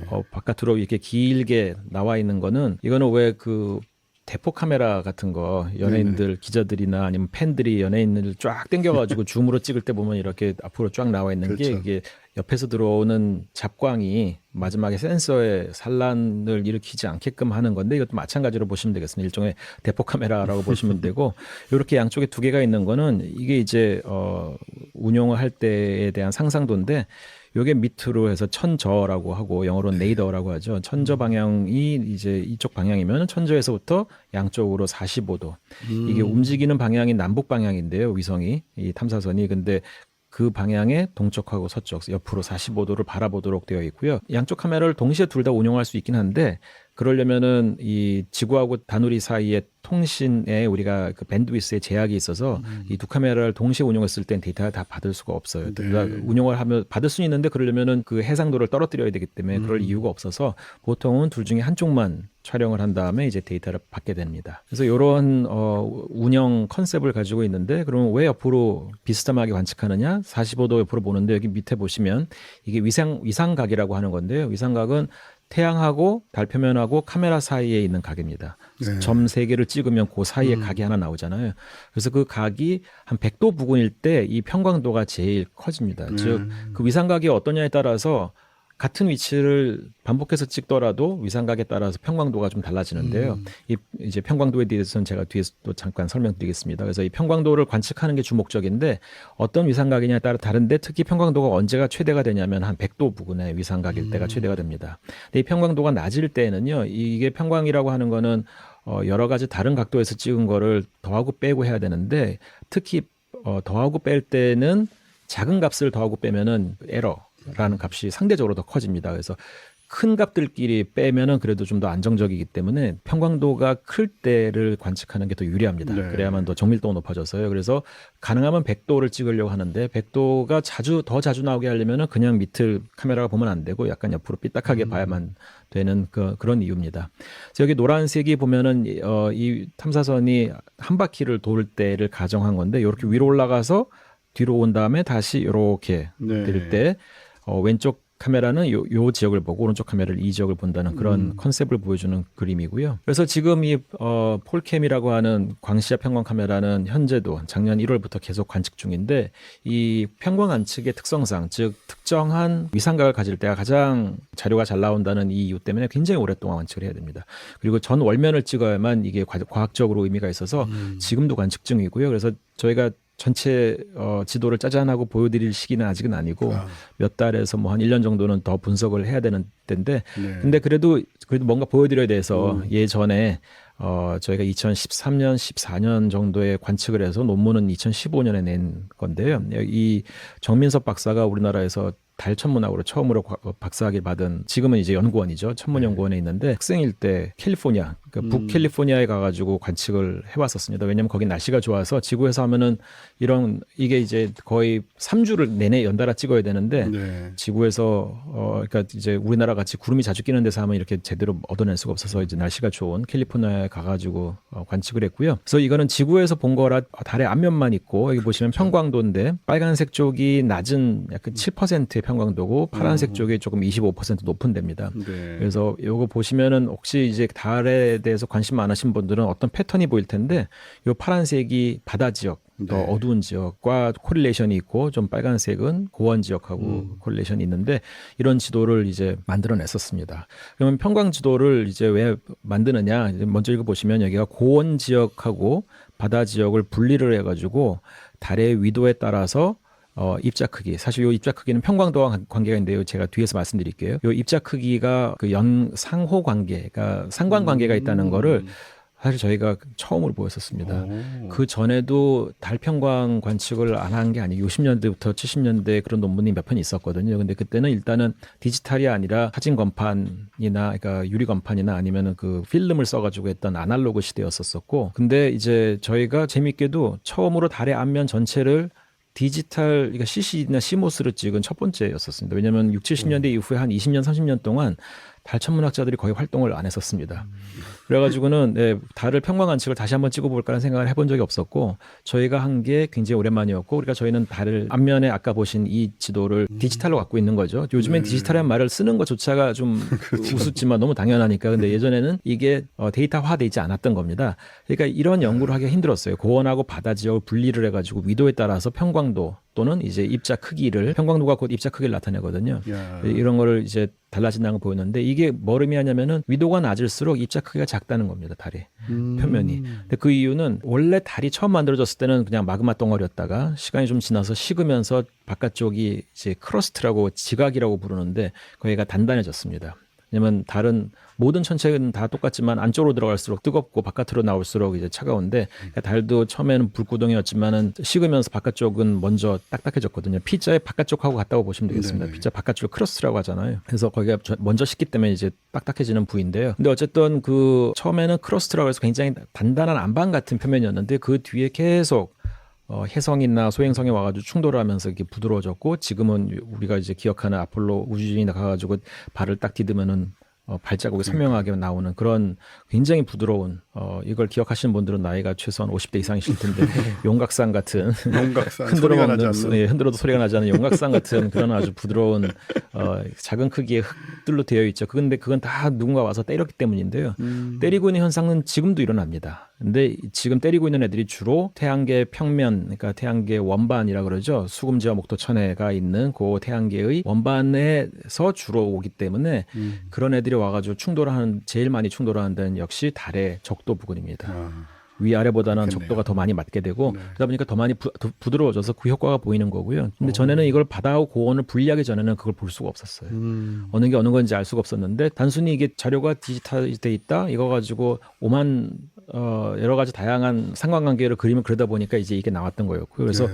그렇게 달을 우리가 과학자들이 수십 년, 뭐 백수십 년, 이백수십 년을 저기 망원경으로 바라봤는데도 이러한 연구는 저희가 그때 그래서 처음으로 얻어내서 이거를 심사해 주셨던 분도 이 동네에 굉장히 대가하셨는데요. 우크라이나 분이시고 나이가 좀 많으세요. 그래서 지금 전쟁 때문에 연락도 가끔씩 인터넷 끊기고 하는데 그분이 이제 심사를 맡으시면서도 처음에는 믿지 않으시다가 몇 번 이제 우리한테 검증을 시켰죠. 이제 그 정도 대가들은 보통 자기 이름 그냥 다 밝히면서 심사를 하시는데 네. 이거 다시 한번 요거 한번 그려보시라고 했더니 한 번만에 딱 너네 제대로 한 것 같다 그래가지고 그 다음에 이제 저희하고 같이 연구를 하긴 했었습니다. 참 묘한 틈새가 존재했네요. 틈새 시장이 이 달 연구에. 맞습니다. 그러니까 저도 그런 걸 발견하고 좀 놀랐었었고요. 네. 우리나라에서 이렇게 50년 뒤에 나사보다는 미국보다는 50년 뒤에 달 탐사선을 보내면서 아직도 할 만한 게 남았다는 게 좀 신기했었습니다. 그러게요. 그래서 아까부터 제가 평광을 뒤에 미뤘는데 이 빛이라고 하는 거는 그 속성이 두 가지가 있는데 보통 우리가 파장만 얘기하지만 파장 외에도 평광 방향이라고 하는 게 있습니다. 네. 그래서 빛은 입자이면서도 동시에 이제 파동인데 이 파동이라고 하는 거는 이제 웨이브죠. 웨이브니까 뭔가가 오르락 내리락 하는 건데 빛을 다른 말로 하면 전자기파니까 전기장과 자기장이 계속 요동을 치면서 어떤 특정 방향으로 진행을 한다 그렇게 보시면 되고요. 근데 그러면 보통 우리가 전기장을 기준으로 하는데 전기장이 어느 방향으로 정렬되어 있느냐. 그러니까 빛 하나는 가면서 전기장이 바뀌지는 않습니다. 전기장의 세기가 위아래로 요동은 쳐도 전기장은 유지가 되면서 방향은 유지가 되는데 그 방향을 평광 방향이라고 그러고요. 근데 대부분 태양에서는 일반적으로 그 빛이 엄청나게 많은 광자가 이 온 우주로 방출이 될 때는 여러 가지 평광 방향을 가진 입자들이 다 섞이기 때문에 우리가 무평광돼 있다고 얘기하는데 그 무평광돼 있는 애가 어떠한 표면에 반사가 돼서 다시 이제 다른 데로 향할 때는 평광이 됩니다. 즉 모든 방향으로 다 섞여 있지 않다는 거죠. 그래서 여기 보시면은 입사가 되는 빛은 평광이 되어 있지 않은 무평광인데 여기 보시면은 이제 원래 방향은 360도로 모든 방향이 다 가능하지만 아주 단순화해 가지고 위아래와 수평 이 두 방향만 있다고 가정하면 이쪽이 이제 이거를 수직이라고 해야 될까요? 수직 방향 또 앞뒤로 가는 걸 수평. 지금 이제 이 스크린에서는 앞뒤니까 표현이 안 되는데요. 네. 그 두 방향을 다 가지고 있는데 반사가 될 때는 이 수평 방향이 더 많이 반사가 되고 수직 방향은 더 그 밑으로 뚫고 들어가는 성질이 있습니다. 100대 0은 아니고 이제 어느 쪽이 좀 더 많냐의 차이인데요. 그래서 이런 성질 때문에 우리가 뭔가 표면에서 반사가 될 때는 대부분 평광을 일으킵니다. 근데 그 평광의 정도하고 입자의 크기, 그게 특히나 표면이 이런 매끈한 표면이 아니라 알갱이들로 이루어진 표면일 때는 그 입자 알갱이의 크기와 평광 사이에 그 상관관계가 있다는 게 알려져 있는데요. 그 얘기는 너무 지겨울까봐 뒤에 나오지만 간단히 넘어가겠고. 어쨌든 이렇게 이거는 해변가에서 파도가 부서지는 상황에서 이쪽이 아까 말씀드린 수평 방향, 이게 수직 방향인데 수직 방향의 빛들은 조금 더 많이 안으로 침투하기 때문에 반사가 덜 되고요. 수평 방향은 반사가 더 잘 되기 때문에 이렇게 더 반짝하는 게 많이 보이죠. 네. 햇빛이 물방울에 튀어가지고 산란돼서 우리 눈으로 들어오는 게 더 많은데 그래서 왜 그 장거리 운전을 하시는 택시 기사분들이나 오랫동안 아니면 뭐 트럭, 버스 기사분들은 특히 굉장히 밝은 낮이나 여름철에는 그 평광 필터로 되어 있는 선글라스 많이 끼시는데 왜냐하면 그냥 단순히 어둡게 만들면 위험한 게 터널 갑자기 들어가거나 하면은 어두워지니까 그럼 빨리 벗어야 되는데 이제 그건 조금 위험하잖아요. 그래서 특수한 선글라스 끼는데 이제 그게 평광이 돼 있으면 밝은 데서는 이렇게 반사가 되는 걸 주로 막아주는 선글라스를 끼면은 눈이 좀 덜 피곤합니다. 그래서 그렇군요. 그런 걸 이용하는 선글라스도 있을 정도고요. 그래서 바로 이런 효과를 이용한다고 보시면 되는데 여기에 제가 이렇게 뭐 단계적으로 이런 걸 썼지만 그냥 결과적으로 평광도와 입자 크기는 반대여서 입자 크기가 클수록 평광도가 낮아지고 입자 크기가 작을수록 평광도가 높아집니다. 그렇군요. 혹시 정말 관심 있으시면 이거를 유튜브로 정지시키시고선 한번 읽어보시면 될 텐데 네, 이건 제가 벌써 시간이 많이 지나간 관계로 자세히 설명은 안 하겠습니다. 그래서 이렇게 100km 상공에서 다누리가 계속 그 공전을 하면서 달 표면을 계속 찍었고 달 표면의 평광 정도를 관측을 해서 달 표면 전체의 입자 크기를 알아냈다. 그러면 입자 크기 아는 게 왜 중요하냐? 그러면은 아까 말씀드린 대로 적도 부근, 달의 중심부 지역은 더 입자가 곱고 끝으로 멀리 극쪽으로 갈수록 더 성겨지는데 그건 이미 우리가 지구에서도 관측해가지고 발견했지만 그거 외에도 예를 들어 달 뒤쪽은 또 어떠한 그 평광 특성을 가지는지 아니면 입자 크기 분포를 가지는지 이때까지 인류가 한 번도 본 적이 없는 거죠. 이제 그걸 밝히는 게 굉장히 중요한데 그러면 거기서 뭘 볼 것이라고 생각하냐 그러면 뭘 발견할 것이라고 하냐면은 첫 번째 사실 천문학자들이 이렇게 얘기합니다. 이게 영화 제목으로도 나와서 아마 이 단어가 그 뒤로 더 유명해졌을 텐데 시렌디퍼티라고 의도치 않은 발견. 이게 천문학의 가장 중요한 것 중에 하나거든요. 네. 뭘 알고 볼 때도 있습니다. 뭐 몇 가지 예가 이제 암흑 성운 같은 거 이제 이런 것들은 이런 게 있을 거야. 그래서 거대 분자 구름 이런 게 있을 거야라고 옛날에 굉장히 유명한 천문학자가 예고했다가 나중에 알게 되고 또 암흑 물질도 마찬가지인 거죠. 이제 그런 예가 있지만 대부분의 경우에는 이게 중요한지 아닌지 모르겠지만 일단 관측하고 보자. 근데 그러고선 엄청나게 중요한 결과를 얻을 때가 있거든요. 네. 그래서 달 뒷면에 평광 관측을 해가지고 뭘 발견할지 아직 모르고 또 특히나 지구에서 볼 때와 달리 다른 위상에서 앞면을 봐도 똑같은 앞면이지만 그렇게 보고 관측한 평광이면 또 다른 결과가 있을 수 있어서 저희가 상당히 그 기대가 되고 있기는 합니다. 그래서 아무튼 우리나라가 이때까지 다른 나라에서 한 번도 시도하지 않았던 방법으로 달 표면을 본다는 것 자체가 이제 의미가 있다고 생각하고요. 네, 그런 연구들을 좀 하고 있었는데 그래서 평광은 네. 입자의 그 성분하고는 관계가 없나요? 아주 중요한 질문이시고요. 네. 제가 아주 단순화해서 평광의 정도를 평광도라고 그러는데 평광도와 입자 크기의 그 상관관계만 말씀드렸는데 거기 세컨더리 이펙트라 그래서 입자 내에 있는 성분에 의해서도 좌지우지된다는 걸 어느 정도는 그렇죠. 영향을 받는다는 게 알려져 있는데 이제 그거는 좀 더 효과가 적어서 아주 중요하지는 않습니다. 근데 하지만 그게 결정적으로 아까 제가 이 앞에 그림에서 그 말씀 굉장히 잘해 주셨는데요. 요 그림. 이 그림이 바다하고 고원을 따로 분리했잖아요. 네네. 왜냐하면 바다하고 고원이 바다는 좀 더 어둡고 고원은 약간 더 밝은데 그 이유는 그 안에 있는 성분들이 약간 달라서 그렇습니다. 그래서 바다 쪽은 약간 더 어두운데 우리 지구로 말하자면 현무암하고 비슷하다고 보시면 됩니다. 네. 화산 작용과 관련된 마그마가 지표면에 올라가고 식으면서 형성된 게 현무암이잖아요. 그래서 제주도에 가면 땅이 좀 더 검잖아요. 이제 그런 이유랑 아주 가깝다. 같은 이유라고 볼 수는 없지만 비슷한 이유입니다. 그래서 그 안에 있는 성분이 다르기 때문에 이렇게 분리를 해서 봐야 됩니다. 그래서 그 효과도 분명히 있긴 한데 그래도 1차적으로는 아무래도 입자 크기에 의해서 영향을 받는다 이렇게 말씀드릴 수 있겠고요. 제가 그 뒤에 뭐 달 탐사라고 하는 주제로도 가져왔는데 오늘은 그냥 여기 두 그림만 더 보여드리고 끝내면 어떨까 싶긴 합니다. 시간도 많이 지났고 해서 그래도 아직 시간은 여유 있습니다. 그런가요? 너무 빨리 끝내면 그것도 좀 그래서. 예. 알겠습니다. 이 폴캠의 영상이 계속 얻어지고 있긴 한데 이걸 분석하는 게 굉장히 힘듭니다. 여러 가지 이유 때문인데 하나는 여러 다양한 각도에서 찍은 걸 다 보정을 해줘야 되고 또 다양한 평광 필터 각도 0도, 60도, 120도, 또 0도, 90도 뭐 여러 다양한 각도에서 찍은 거를 다양한 평광 필터 각에서 찍은 거를 조합을 해야 되기도 하고요.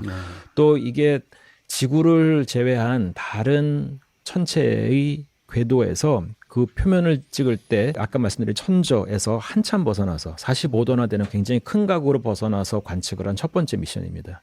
그 전에는 한 10도, 20도 이 정도는 옆으로 본 게 있긴 한데요. 네. 근데 이렇게 45도나 기울여서 광학, 그러니까 가시광선, 적외선까지는 저희가 안 갔고, 그다음에 자외선을 본 거는 저희가 처음인 걸로 알고 있고요. 그러다 보니 저희가 약간 대비가 안 돼 있었던 게 뭐냐면 이렇게 큰 각으로 내려다 볼 때는 보정해야 될 게 생각보다 굉장히 많습니다. 네. 근데 그거를 예상을 못 하고 있다가 아마 이런 일은 다른 나라에서 미국이나 이런 데서 했어도 아마 이 정도까지는 예측을 미리 못 하지 않았을까 싶은데 그래서 그 예측 못했던 걸 보정을 하나하나 정말 맨땅에 해가며 하느라 시간이 지금 걸리고 있는데요.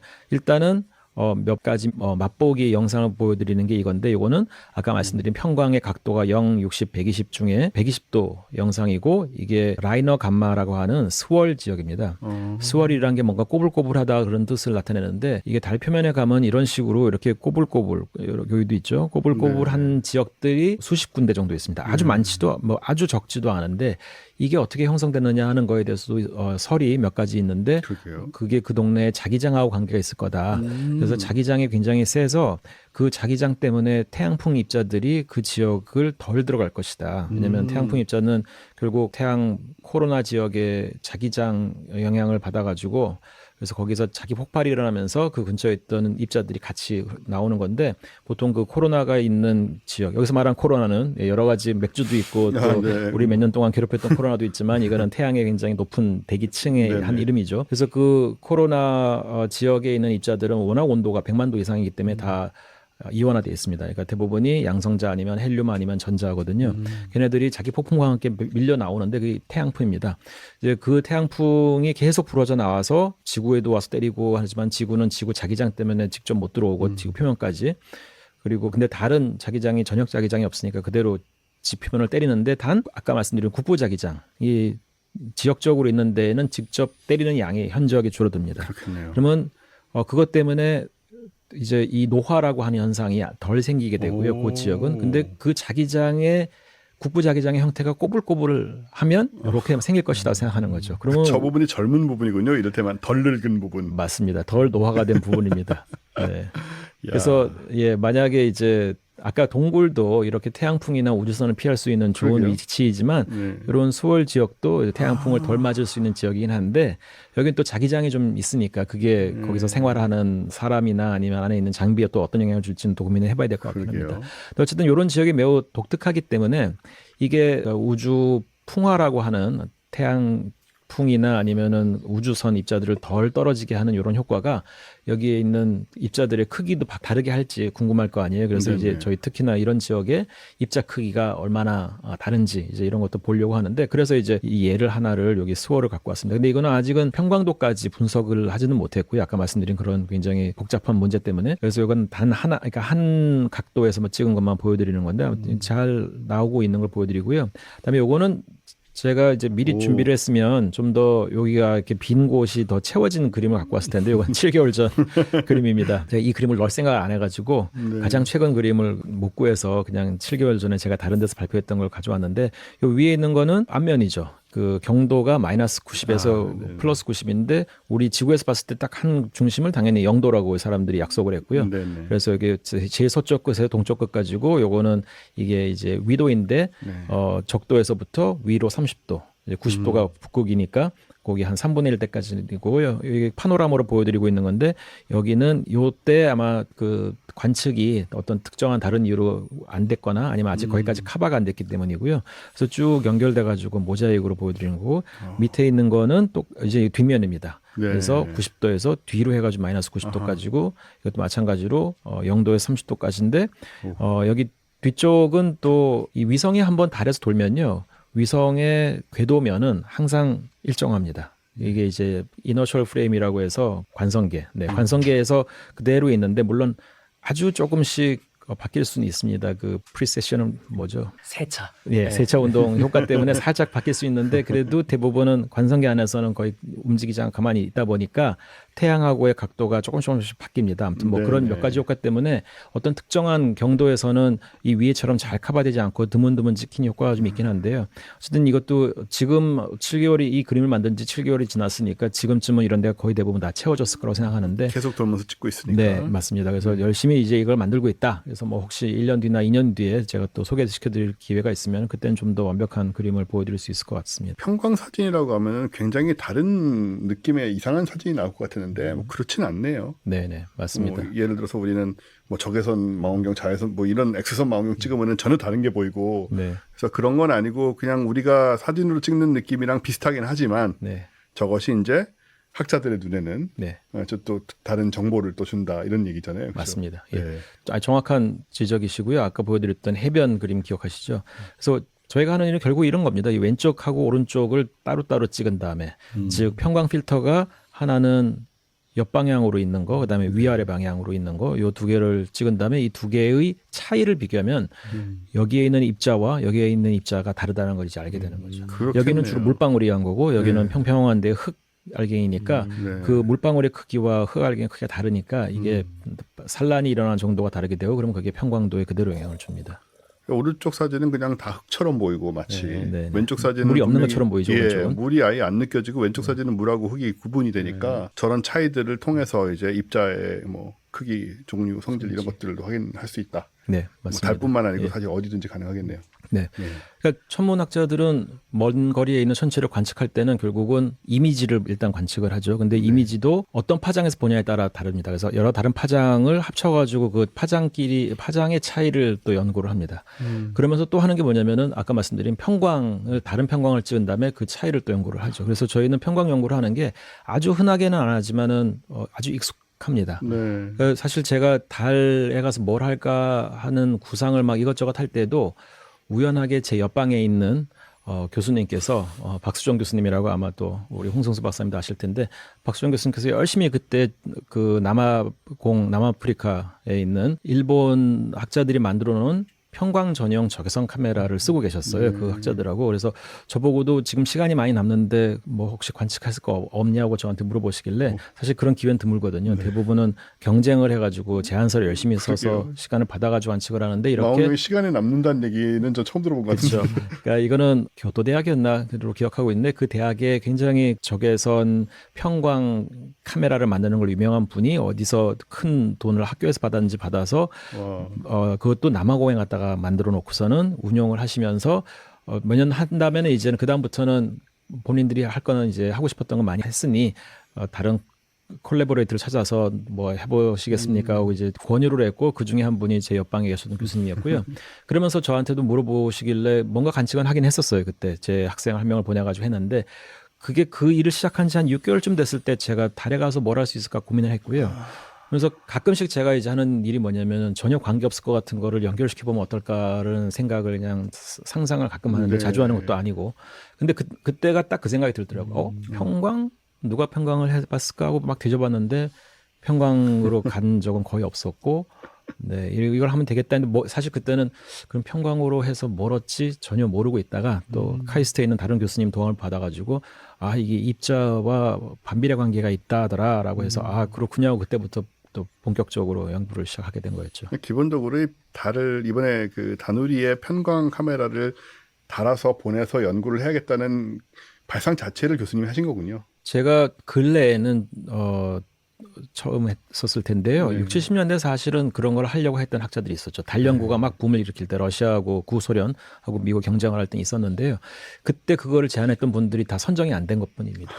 근데 한동안 이제 달과학에 관심이 사람들이 없다가 특히 80년대는 단 한 번의 미션도 없었어요, 달에. 그냥 90년에 일본이 다시 시작하면서 미국도 뺏길 수 없다 해서 다시 시작했고 2000년 들어와서 인도하고 중국이 가세하면서 이제 전 세계적으로 다시 달 연구가 붐을 이뤘는데 그래서 2000년대 들어와서는 아마 누군가 있었을 텐데 누군가 아마 실패했었을 겁니다. 자기가 제안서를 냈다가 더 다른 게 되고 선정이 되고 떨어졌을 텐데 우리나라에선 다행히도 경쟁하시는 분들이 많지 않아서 네. 달 연구가 워낙에 드물었기 때문에 그래서 선정이 된 게 아닌가 싶습니다. 그러니까 제가 처음으로 했다고 얘기할 수는 절대로 없고 그냥 한국에서는 유리한 입장에 있었다 선정되기에. 어쨌든 처음으로 실현된 건 맞네요. 그렇죠. 그렇죠. 예, 그것도 맞습니다. 무시할 수는 없는 네, 부분인데 네, 겸손하게 네, 말씀하시지만 네, 네. 그때 물론 선정 안 되신 분들은 그럴 만한 이유가 또 여러 가지 이유가 있었을 것이고 주변 상황이라든가 여하튼 간에 그런 가운데 우리는 여러 가지 뭐 운도 따랐겠지만 그런 뭐 상황들 말씀하신 그런 발상들 이런 걸 통해서 이 틈새 시장을 선점을 했다라고. 근데 정말로 달 연구에 이런 틈새가 있을 거라고는 사실 지금 보시는 분들이나 들으시는 분들도 거의 상황 못 하지 않았을까. 물론 우리는 모르기도 하지만 전문성이 없으니까 모르기도 하지만 달은 이제 뭐 가서 사람이 가서 뭐 하면 나 끝날 얘기고 거기 가서 뭐 파보면 뭐가 나올지 모르지만은 그리고 뭐 헬륨 뭐 이런 거 가져오고 이런 얘기는 많이 들었지만은 뭐 이런 식의 것들이 아직도 남아 있을 거라고는 네. 지도도 뭐 저 구글을 문도 있고 다 있잖아요. 근데 의외로 연구할 분야가 이렇게 있었고 우리나라가 그렇게 거머쥐어 버렸네요, 진짜. 계속 이놈 이제 몇 년 동안 이 위성이 계속 사진을 보내지 않겠습니까? 네, 앞으로도 한 1년에서 1년 반 정도는 계속 할 것 같습니다. 그러면은 이제 그 다누리가 달로 간 여정이 좀 특별했잖아요. 예, 아마 이거를 사람들이 이제 옛날에 우리는 다 아폴로 11호 때 생각만 하니까 4일 만에 가고 그냥 직선으로 막 가버리고 이제 이것도 우리가 사실 여러 번 얘기했었습니다, 방송에서. 그렇게 하지 않는다. 뭐 할 수도 있겠지만은 그렇게 할 이유가 없다. 사람이 안 탄 경우에는 특히 사람이 타선 이렇게 할 수 없지만 근데 우리 이제 오래 걸리고 빙빙 돌아서 한참 이렇게 걸려서 가는 방법을 많이 쓴다라고 얘기를 드리지만 아까도 말씀드렸다시피 우린 다 어릴 때 배운 것만 기억하기 때문에 자꾸 이렇게 달 빨리 갈 수 있는데 왜 이렇게 오래 걸리냐라는 질문들을 하세요. 실제로 뭐 다누리도 그렇고 다른 것도 외국에서 하는 것도 그렇고 근데 어쨌든 간에 이제 아폴로 11호처럼 가지 않았다. 가지 않는다라는 거 아니겠습니까? 무인으로 네, 갈 때는. 네, 네. 그래서 그 말씀을 드리려고 하는데 아마 아까 말씀하셨다시피 2년 전에 넉 달이나 걸려서 다누리가 가는 동안에 아마 왜 그렇게 되는지에 대해서 분명히 말씀하셨을 거고 혹시 그때 전문가가 나오셨을 수도 있겠지만 또 잊어먹었을 수도 다 있는 잊어버리셨습니다. 자, 여러분을 제가 잘 알아요. 그래서 이제 몇 가지 비교를 하면요. 달로 가는 방법은 크게 세 가지로 나눕니다. 뭐 직접 전이랑 다음에 나오는 여기 위상 전이, 그다음에 이제 저에너지 전이라고 하는 방법 크게 세 가지로 나누는데 다누리가 이 방법을 택했습니다. 네. 근데 직접 전이는 그 사람을 태우고 갈 때는 가장 짧은 시간 안에 가야 되거든요. 왜냐하면 사람이 일단은 로켓에 타는 순간부터 가장 중요한 미션은 그 사람이 살아 돌아오게 하는 겁니다. 네. 출발을 하는 직후부터요. 그래서 가능하면은 가장 짧은 기간으로 가야 되는데 그렇다고 해가지고 뭐 하루 만에 가게 할 수는 없는데 이제 그 이유는 지금 있는 성능의 로켓 가지고는 그게 불가능하기도 하고 거기에 빨리 갔다 빨리 오는 데만 집중을 하면 진짜 해야 되는 과학 목적을 또 이루지 못하기 때문에 그게 이제 적절한 수준이 사람을 탔을 때는 한 3일 만에 가고 거기서 한 3일, 4일 활동한 다음에 다시 3일 만에 오는 그래서 아폴로 미션이 초반에는 대개 이제 한 10일보다 좀 적었죠. 네. 그다음에 자신감을 가진다면 점점 조금씩 하루 더 이렇게 늘리긴 했었는데 어쨌든 편도가 3일 정도 걸리는 게 이제 가장 빨리 가는 직접 전이라고 하는 겁니다. 그래서 직접 전이는 뭐 호만 전이라고 하는 방법을 쓰는 건데요. 이 지구 저궤도에서 한 번에 그냥 쾅 하고 밀어줘 가지고 원지점, 그러니까 이 타원 궤도를 갖게 되는데 그 타원 궤도의 원지점이 달 궤도의 공전 반경인 38만 킬로미터가 되게 하는. 그래서 네네. 뭐 말하자면 저궤도는 200km고도 왜냐면은 보통 로켓을 쏘면은 처음에는 위에 올라가 가지고 얘가 원심력에 의해서 더 이상 추력을 안 줘도 떨어지지 않게 하는 것, 즉 궤도에 올라가는 게 첫 번째 목표입니다. 그래서 로켓은 사람들이 다 보면은 위로 올라가는 게 목표라고 생각하지만 사실은 위로 올라가는 게 아니라 수평 속도를 얻는데 어떤 수평 속도를 얻냐면은 그 고도에서 원궤도를 가질 수 있는 속도를 얻어야 됩니다. 근데 그게 지구가 6,400km의 반경을 갖잖아요. 그럼 우리는 이미 6,400에서 출발하는데 200km 올라간다 그래도 그 우리 지금 지표면이나 200km 고도에서의 원궤도 속도는 그게 크게 차이는 안 납니다. 그래서 그게 한 8km/s거든요. 1초에 8km면은 총알보다 한 제 기억이 맞으면 20배 정도의 빠른 속도입니다. 그러니까 어마어마하게 빠른 속도여서 사실 로켓이 하는 일은 올라가는 것보다는 초속 8km 속도를 얻는 거다 이렇게 볼 수 있고요. 그러다 보니 로켓이 처음에 하려고 하는 건 일단 그 속도를 얻는데 집중을 합니다. 그래서 그걸 얻었는지를 확인을 하고 잠시 숨 고르는 곳을 우리가 파킹 오비드라고 그러는데 대개는 200km 고도에서 그 일을 하고요.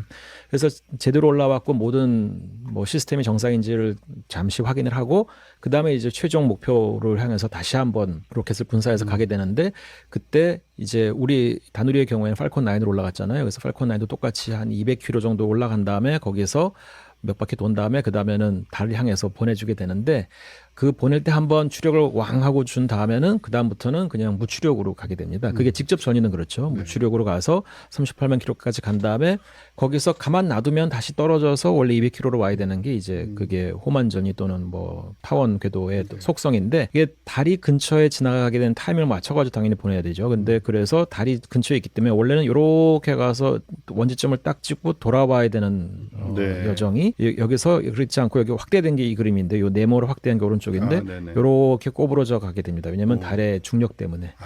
근데 이게 달이 없었다고 하면 요 위치에 가서 38만 킬로에 가서 가지게 되는 이 타원 궤도에서의 원지점에서의 속도는 0.2km/s 정도 됩니다. 0.2라는 숫자를 한번 기억해 주시죠. 근데 달의 공전 속도는 약 1km/s입니다. 초속 1.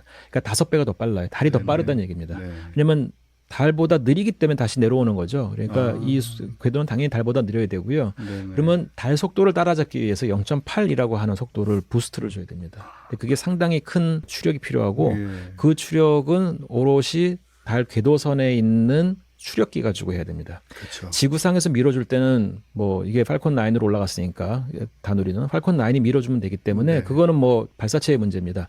근데 우리가 만드는 다누리의 경우에는 달에 가가지고 달 궤도에 들어가기 위해서 내가 얼마나 큰 추력을 줘야 되느냐 그러면은 그때 필요한 게 최소한 0.8 정도 되고 그거는 그 다누리가 갖고 있는 연료만 가지고 해야 되니까 이제 그게 엄청난 큰 숙제인 거죠. 그러게. 근데 상당한 이제 부담이고요. 네네. 근데 여기에 이제 요게 달이 잡아당기는 중력 그다음에 또 이 달 궤도에 들어가기 위해서는 어느 정도의 공전 속도가 필요한데 이 두 가지는 사실 거의 비슷해가지고 제가 이 두 가지를 빼고 말씀드린 거예요. 네네. 근데 요 두 가지가 다 고려해야 됩니다. 즉, 요게 잡아당기기 때문에 뒤로 가는 속도, 근데 이 뒤로 가면서 얻는 속도가 이 달 궤도 100km에서 필요한 공전 속도하고 거의 대비가 비슷하기 때문에 네. 그 두 개는 제가 이제 그냥 살짝 건너뛴 거고 단순히 생각해서 여기에서 0.8은 줘야만 달 속도를 따라잡는다. 이제 그걸 기억하시면 됩니다.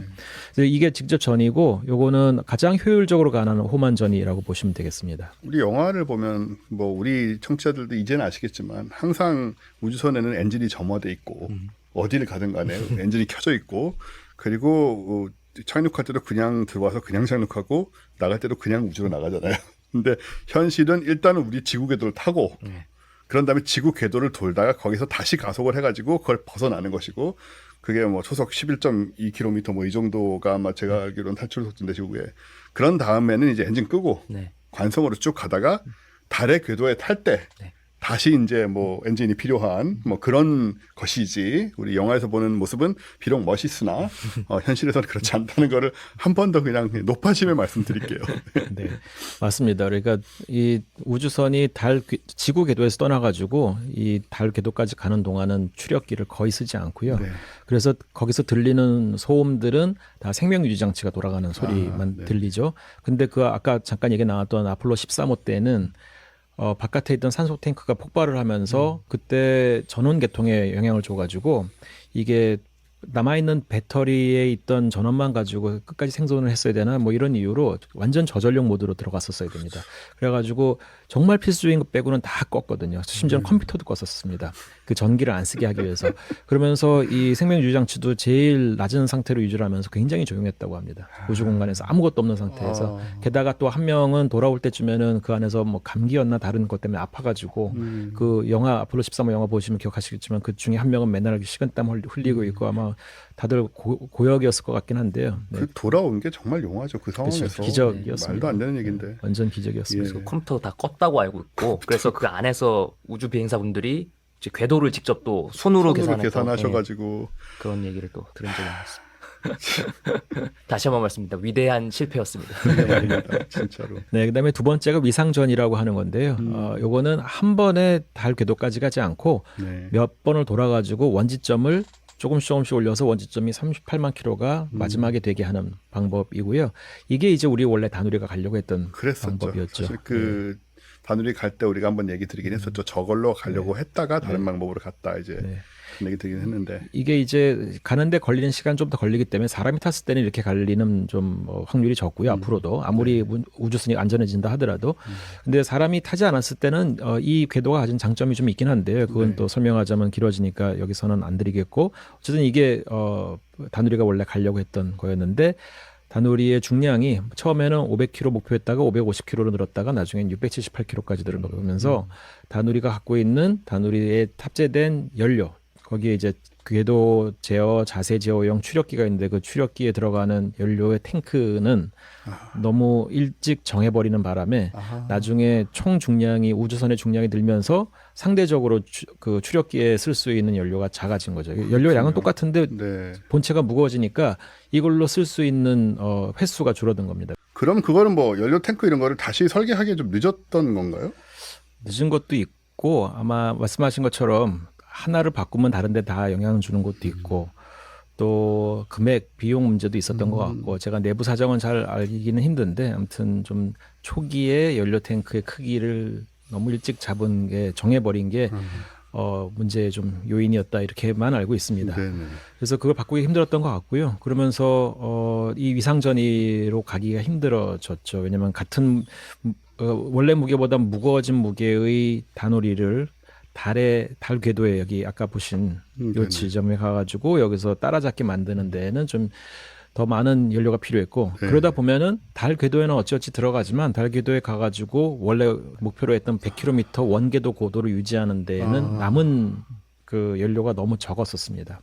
이게 보통 3개월에 한 번씩은 이게 달이 완벽한 구형이 아니기 때문에요. 달의 원궤도에 처음에 들어간다 하더라도 이게 조금씩 고도가 이렇게 요동을 칩니다. 위아래 위아래 하다가 이게 어느 한계, 보통 한 20km나 30km 정도의 편차가 벌어지면 다시 한번 100km 원궤도로 가게 하고 하는 과정을 거치는데요. 그래서 두 사대에 한 번은 그 보정을 해줘야 되거든요. 네.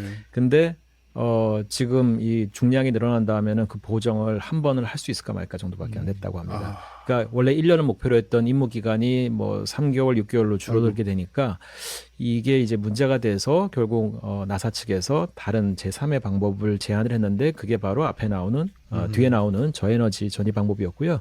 그 우리나라에 이걸 맡은 이 주간 기관인 항공우주연구원이 저에너지 전이 궤도라고 하는 걸 모르지는 않습니다. 당연히 거기도 전문가들이 계시고 또 제가 저희 학교의 후배 분 중에 한 분도 거기서 이제 중요한 그 궤도 연구를 하고 계시는 분인데 잘 알려져 있었는데 근데 이제 우리가 처음으로 하는 미션에 이렇게 아주 먼 거리를 갔다가 오는 거를 하기에는 뭐 당연히 그런 결정을 하기 쉽지 않겠죠. 뭐 이제 부담이 돼서 그냥 고려하지 않고 먼 미래에 가능할 미션 정도로 생각하고 있다가 이제 문제가 딱 이렇게 되니까 그리고 또 나사에서도 제안도 하고 이걸 해보면 어떻겠니라고 하니까 그러면 연구를 해가지고 이제 이렇게 하겠습니다. 이렇게 해보겠다라고 나사하고 얘기했는데 나사가 굉장히 좋은 궤도를 잘 찾아냈다고 해서 이제 그 방향으로 가기로 한 거죠. 저때 그 언론들이 오해가 좀 있었어요. 그때 제가 본 걸로는 그 미국의 압력으로 인해서 뭐 어떤 그 미국의 요구를 들어주기 위해서 우리가 그 뭐 미국 탑재체를 뭔가를 미국의 그 장비를 받다 보니까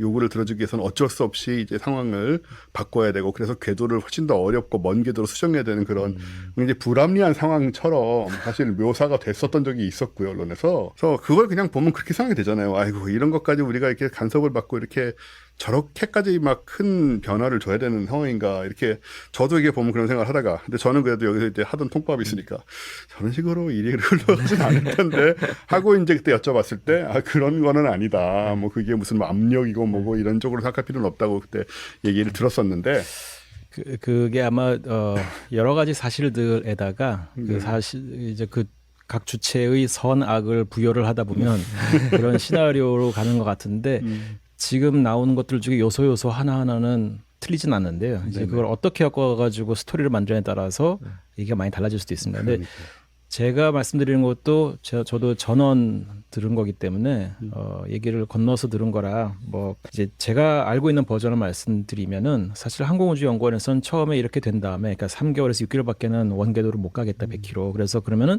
3개월만 100km 원궤도로 가고 그다음부터는 굉장히 그 타원 20률이 큰 타원 궤도로 가자 이런 걸 제안을 했었습니다. 근데 그러면 다른 탑재체들은 몰라도 지금 아까 말씀드린 과학 탑재체들은 대부분 엄청나게 큰 영향을 받습니다. 특히 저희도 영향을 받고 폴캠도 영향을 많이 받고 섀도우캠도 영향을 굉장히 많이 받게 돼 있었고요. 그러다 보니 저희는 그냥 속으로 뭐 참 할 수 없다. 운 되게 나쁘네. 그러면 어떻게 쓰든지 간에 이 상황에서 뭘 해봐야지 이러고 있었는데 미국에서는 그 나사 쪽에서는 이건 정말 이렇게밖에는 갈 수밖에 없나 해가지고 여기저기 알아보니까 다른 방법도 있는 걸 알아가지고 우리한테 제안을 한 거고요. 그래서 사실 항공우주연구원은 우리나라가 이게 두 개가 분리가 되는 게 좀 안타깝긴 한데요. 항공우주연구원은 공학자들이 주로 모여 있는 데고 과학에는 아직은 그렇게 큰 관심은 없습니다. 거기 안에 그 연구원들이 100명이 있다 그러면 97, 8명은 공학자일 거고요. 아주 극소수만 과학자가 있고 그중에 극소수만 이 달과학에 연구를 하고 있는데 그러다 보니 거기서는 제가 볼 때는 그렇게 그러니까 이 다누리에 있는 과학 탑재체의 퍼포먼스나 그 뒤에 어떤 결과가 나온지에 대해서는 큰 관심 없었던 건 사실인 것 기관으로 같고. 얘기하자면 그쪽에 관심 있는 건 오히려 천문연구원 쪽이겠죠. 당연히 그렇죠. 그리고 한국지질자원연구원도 그렇고 경희대학교도 그렇고 아까 관련된 이 과학 탑재체를 실었던 데는 다 이제 이건 큰 문제다고 생각했는데 그래서 만약에 이건 거꾸로 보면은 미국의 탑재체가 실리지 않았다면은 항공우주연구원은 아까 말씀드린 3개월 원궤도 그다음에 9개월 20률 큰 궤도로 갈 가능성이 컸고요. 그거를 다행히도 도와준 건 저희 입장에서는 미국이 도와준 겁니다.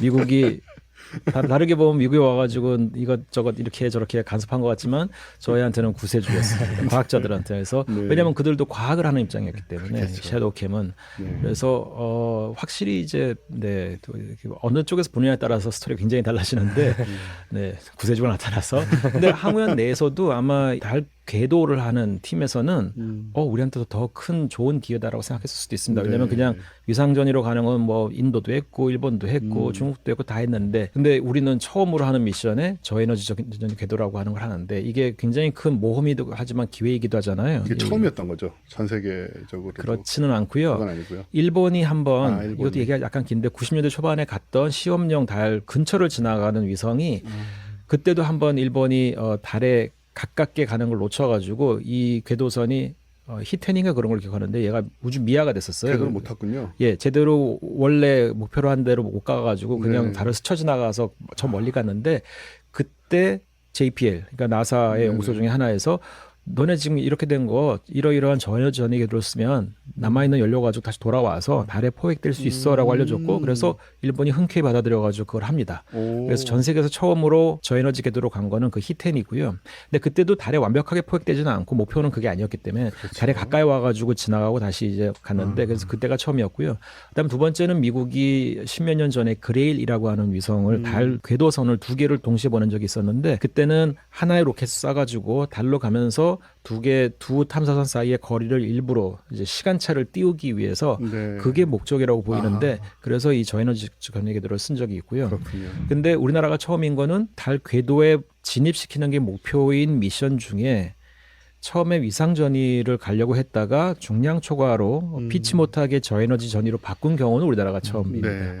그리고 그 뒤에는 처음부터 목표로 해가지고 하나를 쏘면서도 저에너지 전이로 갔던 경우가 있는데 그게 이제 작년 말에 궤도에 들어간 일본의 탐사선이 그렇게 들어가긴 했었던 적이 있습니다. 어쨌든 그래서 여기서 보시면은 지구가 여기 있고 달 궤도가 38만 킬로미터의 반경을 가진 달 궤도가 여기 있는데요.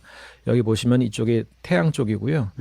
여기에 EL1이라 그래서 지구가 만드는 라그랑지 포인트 예. 1번 라그랑지 1이라고 하는 겁니다. 이제 여기서 말하는 지구는 태양 지구여서 지구가 태양 주위를 돌고 있는데 마치 지구가 그냥 같은 자리에 항상 있는 것처럼 만드는 그런 좌표 회전 좌표계입니다. 네. 그래서 이제 지구를 붙박이로 했다 그래가지고 Earth에 E가 들어간 거고요. 네. 여기 보시면 L이 있는데 여기 앞에 있는 L은 루나의 L, 그러니까 달의 형용사, 영어 형용사죠. 또 뭐 스페인어나 다른 또 그 언어에서는 그냥 달 자체가 루나이기도 하잖아요. 그래서 제가 어디서 영어의 형용사형이 루나라고 얘기했더니 또 댓글에 유튜브 거기 댓글에서 그거는 뭐 저기 다른 언어권에서는 명사로도 쓰인다 그래서 제가 그걸 모르는 건 아니었는데 아무튼 네, 말이 길어지다 보니 짧게 한 거였었는데 어쨌든 이제 달을 상징하는 의미에서 L 그다음에 라그랑지 포인트 1인데 이거는 달을 붙박이로 둔 달이 공전하는데 그거를 정지한 것처럼 보는 회전 좌표계에서 보는 라그랑지 포인트라고 해서 LL1이라고 합니다. 근데 어쨌든 이제 지구에 의한 그 라그랑지 포인트 1은 지구에서부터 한 150만 킬로 떨어져 있는데 그러니까 달보다는 한 3, 4배 정도 먼 거죠. 거기까지 갔다가 돌아오는데 이렇게 되는 동안에 이제 얻게 되는 건 뭐냐면은 이렇게 멀리까지 돌아왔다가 달에 오면요. 달에 오는 동안에 달의 뒤편에서 오게 됩니다. 네. 그러니까 여기 지금 이 좌표계에서는 달이 항상 고정되어 있고 물론 지구도 고정되어 있지만 지구가 이제 왼쪽 편에 있고요. 네. 그러니까 38만 킬로미터 여기 있죠. 여기 지구는 어딘가 여기쯤에 더 먼 데 있을 거고요. 네. 근데 보통 우리가 앞에서 보신 이런 위상 전이나 직접 전이의 경우에는 달의 앞쪽에서 그러니까 지구가 보는 지구랑 달의 중간을 통해 가지고 요 달로 갑니다. 네. 그러니까 달 궤도의 안쪽에서부터 접근을 하는데 비해서 이제 저에너지 궤도는 바깥쪽에서 들어오는 거지. 지구가 이쪽에 그러네요. 있으니까. 근데 바깥쪽에서 들어오는 경우에는 요 뒤에 있는 여기가 라그랑지 포인트 1이고 이게 라그랑지 포인트 2인데요. 뒤쪽에 있는 거가 항상 2입니다. 그러니까 뒤쪽에서 들어올 때는 여기서 생기는 정향력의 영향을 받아가지고 요게 이렇게 들어오면서 이 라그랑지 포인트 2에 의해서 약간 캡처가 되다시피 합니다. 완전히 잡히는 건 포획이 되는 건 아니지만 그래서 자연스럽게 거의 추력을 쓰지 않고도 무추력으로도 달하고 같은 속도를 가질 수 있게 되죠. 그래서 아까 앞에서 말씀드린 0.8km/s의 델비를 1분만 필요합니다. 그걸 아예 안 줄 수는 없고요. 그거의 일부만 줘도 달에 자연스럽게 포획이 되는. 그러니까 스윙바이 비슷하게 해가지고. 스윙바이는 그냥 지나가는 거니까 그렇죠. 포획이 되지 않은 거긴 한데요. 네, 그래도 뭐 어떤 말씀하시는지는 알겠습니다. 뭐 일반인들이 보기에는 어쨌든 비슷한 느낌이긴 할 것 같아요. 그렇죠. 예, 이 우주선의 추력은 거의 쓰지 않아도 네. 달하고 거의 비슷한 속도를 가진다 이렇게 보시면 되겠습니다. 그게 달의 앞쪽에서 달로 접근해 가느냐, 달의 뒤쪽에서 접근해 가느냐 차이인데 이게 단순히 달의 뒤쪽이라는 거 하나만 가지고 말씀드릴 수 있는 건 아니고 사실 이러한 궤도가 추력이 덜 든다고 하는 걸 알아낸 게 70년대인가 정도로 알고 있는데요. JPL에서 이것도 네. 위상수학을 하는 분이 위상수학과 천체역학 천체 물리 이런 거를 같이 하시는 분이니까 수학하고 물리를 다 같이 하는 분이라고 보면 되는데 그분이 우연하게 발견한 겁니다. 이걸 발견하려고 노력해서 한 게 아니라 이렇게 되면 재밌네. 좀 더 이런 뒤쪽에서 돌아올 때는 뭐 전향력이나 이런 것 덕분에 자연스럽게 달하고 비슷한 속도를 가지네 하는 걸 발견하셔서 이걸 그냥 논문으로만 쓰고 혼자 알고 있었는데 그거를 테스트할 기회가 이제 일본이 제공을 한 거였죠. 그 다음에 이게 입증이 되고 나서는 그런 걸 딱 염두에 두고 있다가 미국에서 그레일이라고 하는 미션을 보낼 때는 그냥 딱 써먹은 거였는데요. 이게 우리 다누리에도 쓰이게 된 그런 사실 케이스입니다. 일본에서 그걸 할 수 있었던 것은 걔는 이미 멀리 가고 있는 소위 말하는 이미 버린애였기 때문에 연료는 남아 있었고 예. 기왕 이렇게 된 거 한번 시도해보자 뭐 그런 것에 가까웠던 거라 그쵸. 적용이 네, 가능했던 거죠 맞습니다. 사실은. 예, why 용기 not 있게. 이었죠. 예, 예. 근데 그게 한번 되고 나니까 그 다음부터 이제 이걸 쓸 수 있다는 걸 우리가 알게 된 거고 네. 우리도 다누리도 이렇게 그렇게 갔다. 이런 얘기가 되겠네요. 네, 맞습니다. 그래서 여기 좀 더 그림을 준비해 오긴 했는데요. 여기는 이렇게 시작한 지 후반부에 들으실 만큼 녹록한 얘기는 아니어서 그냥 그림은 좀 예쁘긴 한데요. 네. 여기도 뭐 요 그림 하나만 좀 설명해 드리면은 네. 이게 이제 아까 보여드렸던 라그랑지 지구와 태양이 만드는 라그랑지 1, 네. 라그랑지 포인트 2인데 요게 아까 얘기한 150만 킬로미터입니다. 네. 이 태양까지는 1억 5천만 킬로미터니까 요 거리의 100배 거리에 해당되는데 태양이 있는 거고요. 그리고 여기 루나 오빗이라고 있죠. 여기 있는 요 점선이 이제 38만 킬로미터 반경의 달 궤도인데 네. 그래서 이게 보통 한 90만 킬로미터 요 정도 된 데까지는 우리가 태양 영향을 신경을 잘 안 써도 됩니다. 그걸 이제 지구의 영향권이라 해서 sphere of influence라고 하는데 그게 한 90만 킬로미터 정도였던 걸 우리가 기억하거든요. 네. 그래서 이 L1, L2 포인트의 3분의 2 정도 되는 데까지는 태양을 잊어먹어도 된다. 근데 그 안에서만 놀 때는 그냥 지구하고 달만 있다고 가정을 해도 크게 틀리진 않습니다. 태양 중력을 고려하지 않아도 된다는 거죠. 예, 태양의 중력적 영향을 거의 고려하지 않아도 되는데 90만 킬로, 100만 킬로 넘어가면 그때부터 고려해야 되고요. 그래서 요 그림을 보시면 이게 지구로부터의 거리이고 근데 이게 유효 포텐셜이라고 하는 개념입니다. 이게 좀 네. 복잡한 내용이긴 한데 회전 좌표계에서 갖고 있는 중력 포텐셜입니다. 그래서 중력 포텐셜이 그 이너셜 프레임, 그러니까 관성계에서는 중력만 고려하면 되지만 회전 좌표계에서는 전향력하고 원심력을 같이 고려해줘야 되거든요.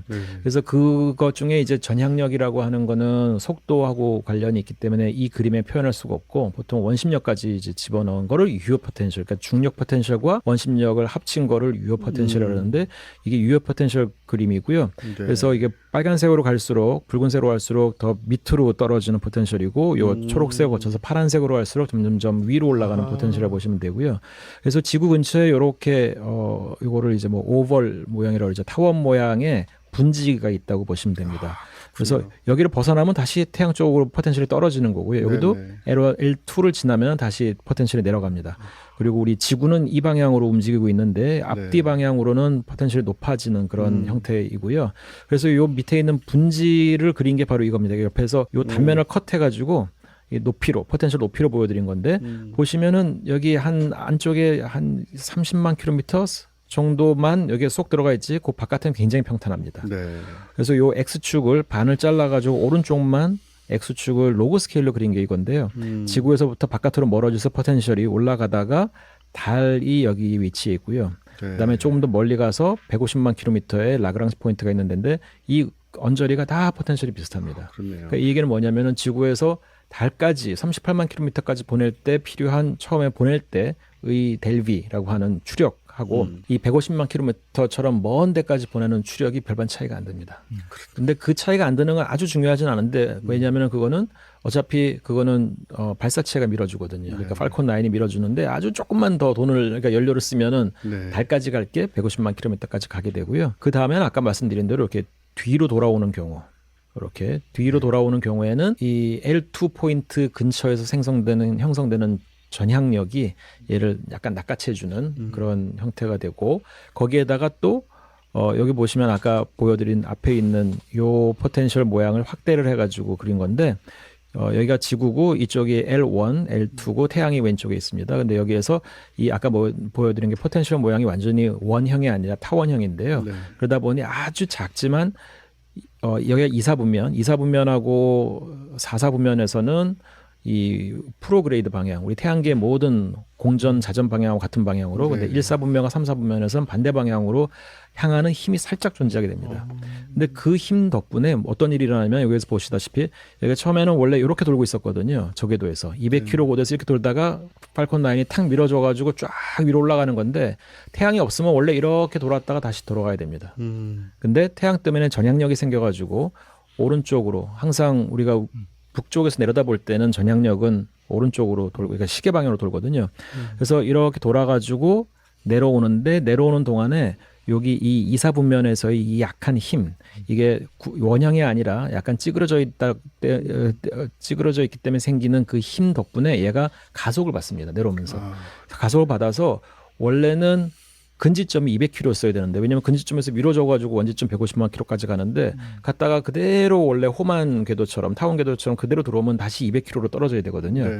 근데 아까 말씀드린 이 가속 때문에 얘의 그 근지점의 고도가 200km에서 38만 km, 즉 달궤도가 됩니다. 그래서 얘가 내려올 때는 그냥 달궤도를 향하게 되는 거죠. 네. 그 다음에 아까 말씀드린 대로 뒤쪽에서 들어올 때는 여기 이렇게 전향력의 영향을 받아가지고 캡처가 더 잘 된다. 그래서 결과적으로 원래 지구 저궤도에서 발사체에 의해 가지고 마지막에 푸시를 받아서 밀어친 다음에 약 0.8 정도의 0.8km/s 정도의 델비가 필요합니다. 델비라고 하는 건 가속을 일정 시간 동안 적분을 하면 이제 그러니까 속도가 되거든요. 가속도를 적분하면 속도가 되니까. 그래서 어떤 크기의 가속을 얼마나 오래 줘야 되느냐, 이제 이게 델비를 뜻하는 건데 그 델비가 0.8이 필요할 것을 한 0.6 정도로 낮출 수가 있고요. 그 0.2의 차이가 나중에 달 궤도에 가가지고 얼마나 오랫동안 임무 수명을 이제 가질 수 있느냐를 결정하죠. 그래서 원래 1년 할 것을 한 이제 3년까지 할 수 있게 됐고요. 오히려. 예, 그래서 오히려 후문에는 항우연은 그거를 고통스러워했다는. 왜냐하면 계속 그 관리를 해야 되니까. 처음에 한 1년만 관리하면 될 줄 알았는데. 그래서 그러면 다른데 우리가 1년만 원래 계획된 게 1년이니까 2년 차, 3년 차에서는 다른 기관에서 할래요 하고 처음에는 넘기려고 하다가 그것도 뭐 문제가 복잡했는지 결국은 항우연이 끝까지 하고는 있습니다. 근데 단순히 뭐 고통스럽다는 얘기는 제가 좀 묻자고 한 거지만 원래 계획되어 있던 버젯, 그러니까 그 예산이 1년이었기 때문에 그걸 넘으려면 또 좀 약간 일이 필요하고 이러다 보니 이걸 어디까지 해야 되나 아마 그런 고민을 잠시 좀 했었다고 알고 있습니다. 하지만 또 과학적으로 의미가 있고 또 저런 방식으로 보내지 않으면 못하는 일들이 많이 생겨버린 상황이라 반대할 수 있는 입장은 아니었던 것 같고요. 네, 그렇죠. 예.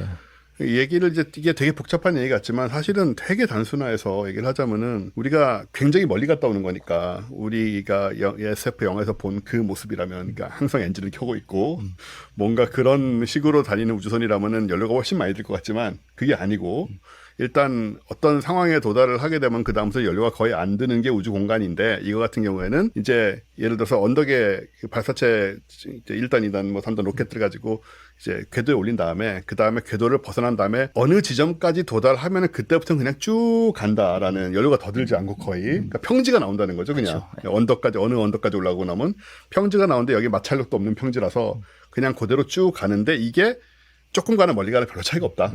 저 내에서는 지금 말씀하신 저 영역 내에서는 요만큼 가나 뭐 5배를 더 가나 거의 차이가 없고 그래서 아주 조금만 연료를 더 주면은 그 머리까지 쭉 갔다가 그 다음부터는 이제 그 우주 내의 중력 법칙과 여러 가지 그 힘들을 이제 그 수학적으로 계산돼 나온 힘들을 활용을 하면 돌아오면서는 다시 이상하게도 또 약간 내리막 효과를 받아서 약간 가속이 붙고 그런 다음에 달 근처에 와서 또다시 가속이 살짝 붙어서 이제 그때들은 다 자연 법칙을 사용하지만 마지막에 추력을 조금 써가지고 또 가속과 추력을 함께 써서 달의 궤도에 붙을 수가 있었다. 이제 이런 얘기인데 이게 이제 사실은 그랬어요. 처음에 사진 같은 거 처음 나왔을 때는 궤도 이렇게 보여주잖아요. 그때 아까 언론이 얘기할 때 그러면은 정말 쉬운 궤도를 버리고 정말 어려운 궤도로 가고 뭐 돈도 많이 들고 연료도 많이 들 것 같이 보이거든요.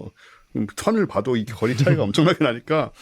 근데 이제 적어도 우주를 왔다 갔다 할 때는 이제 그렇게 단순한 게 아니고 그게 오늘 설명을 잘 해주신 것처럼 저는 지금 아주 단순한 버전으로 말씀드렸는데 제 말을 지금 이제 듣고 대충 그런 그림이라고 생각하시면 이걸 이제 다시 들으시면 돼요.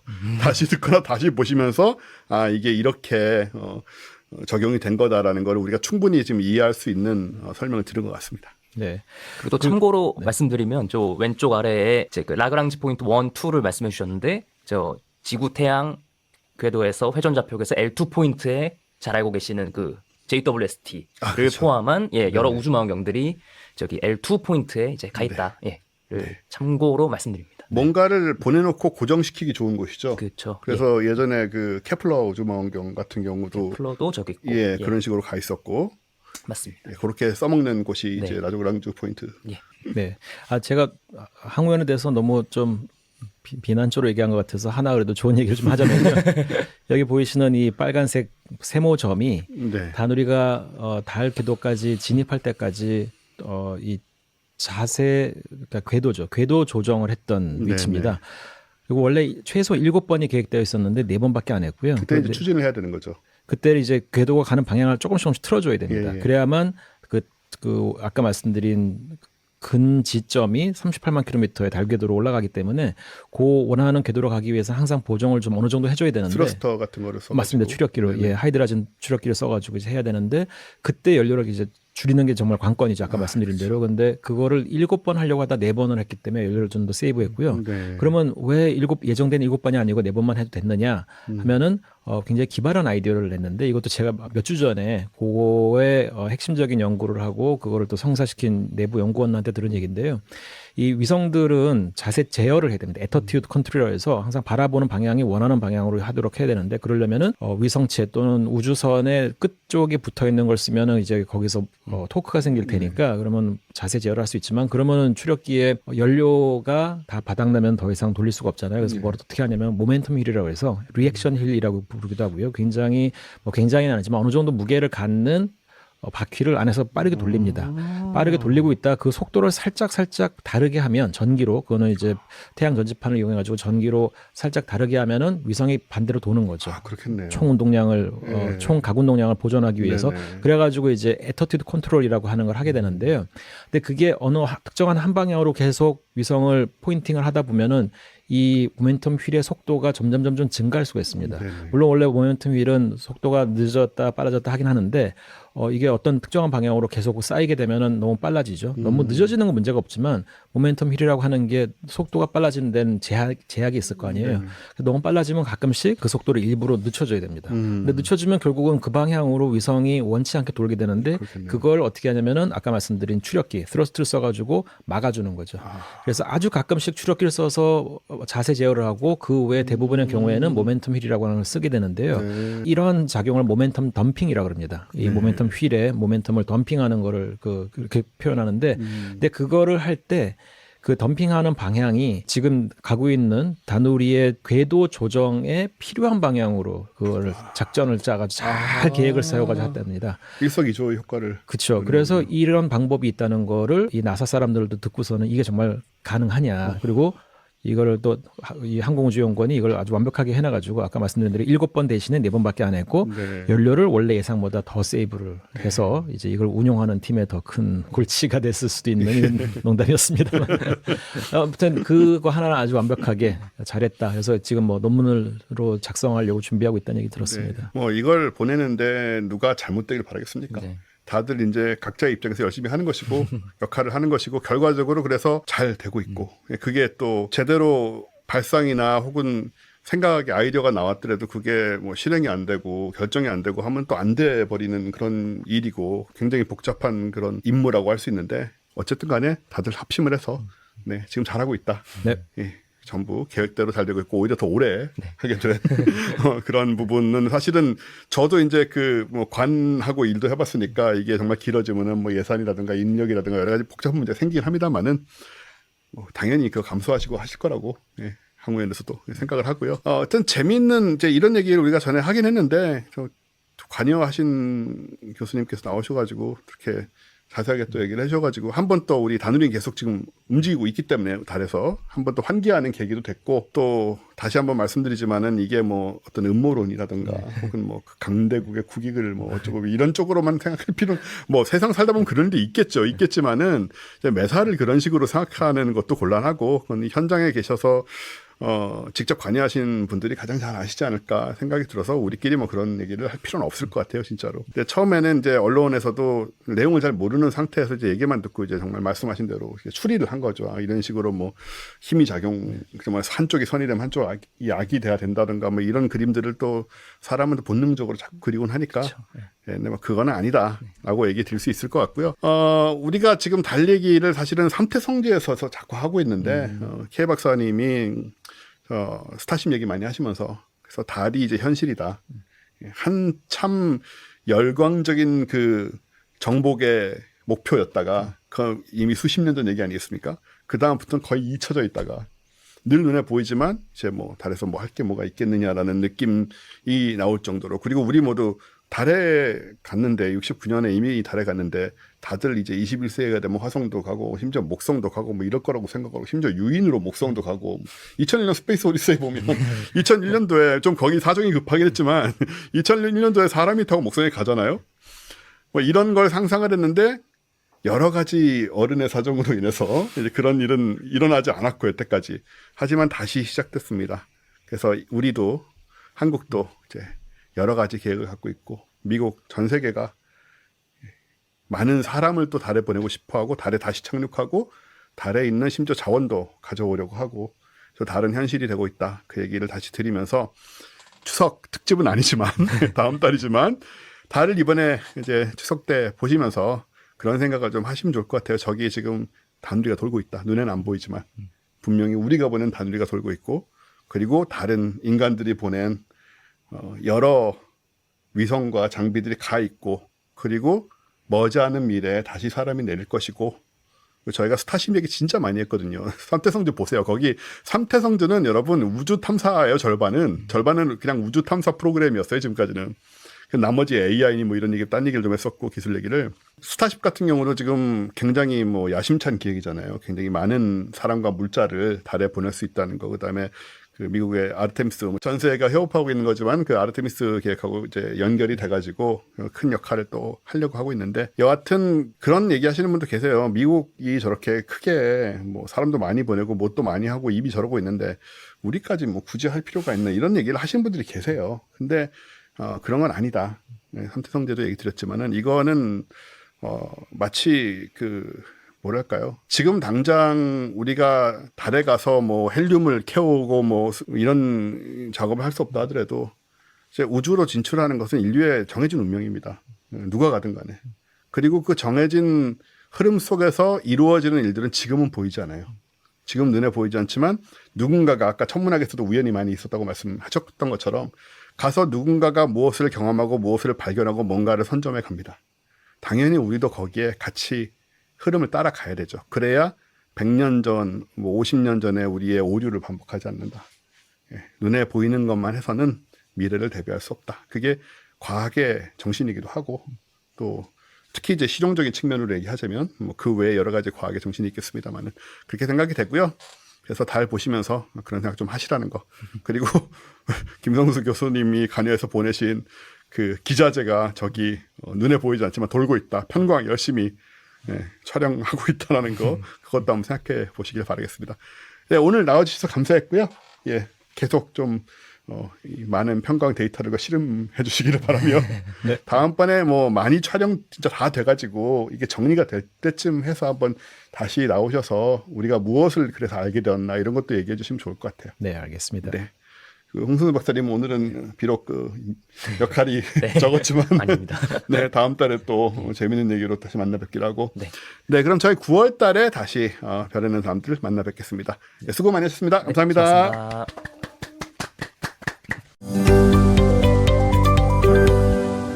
과학하고 앉아있네.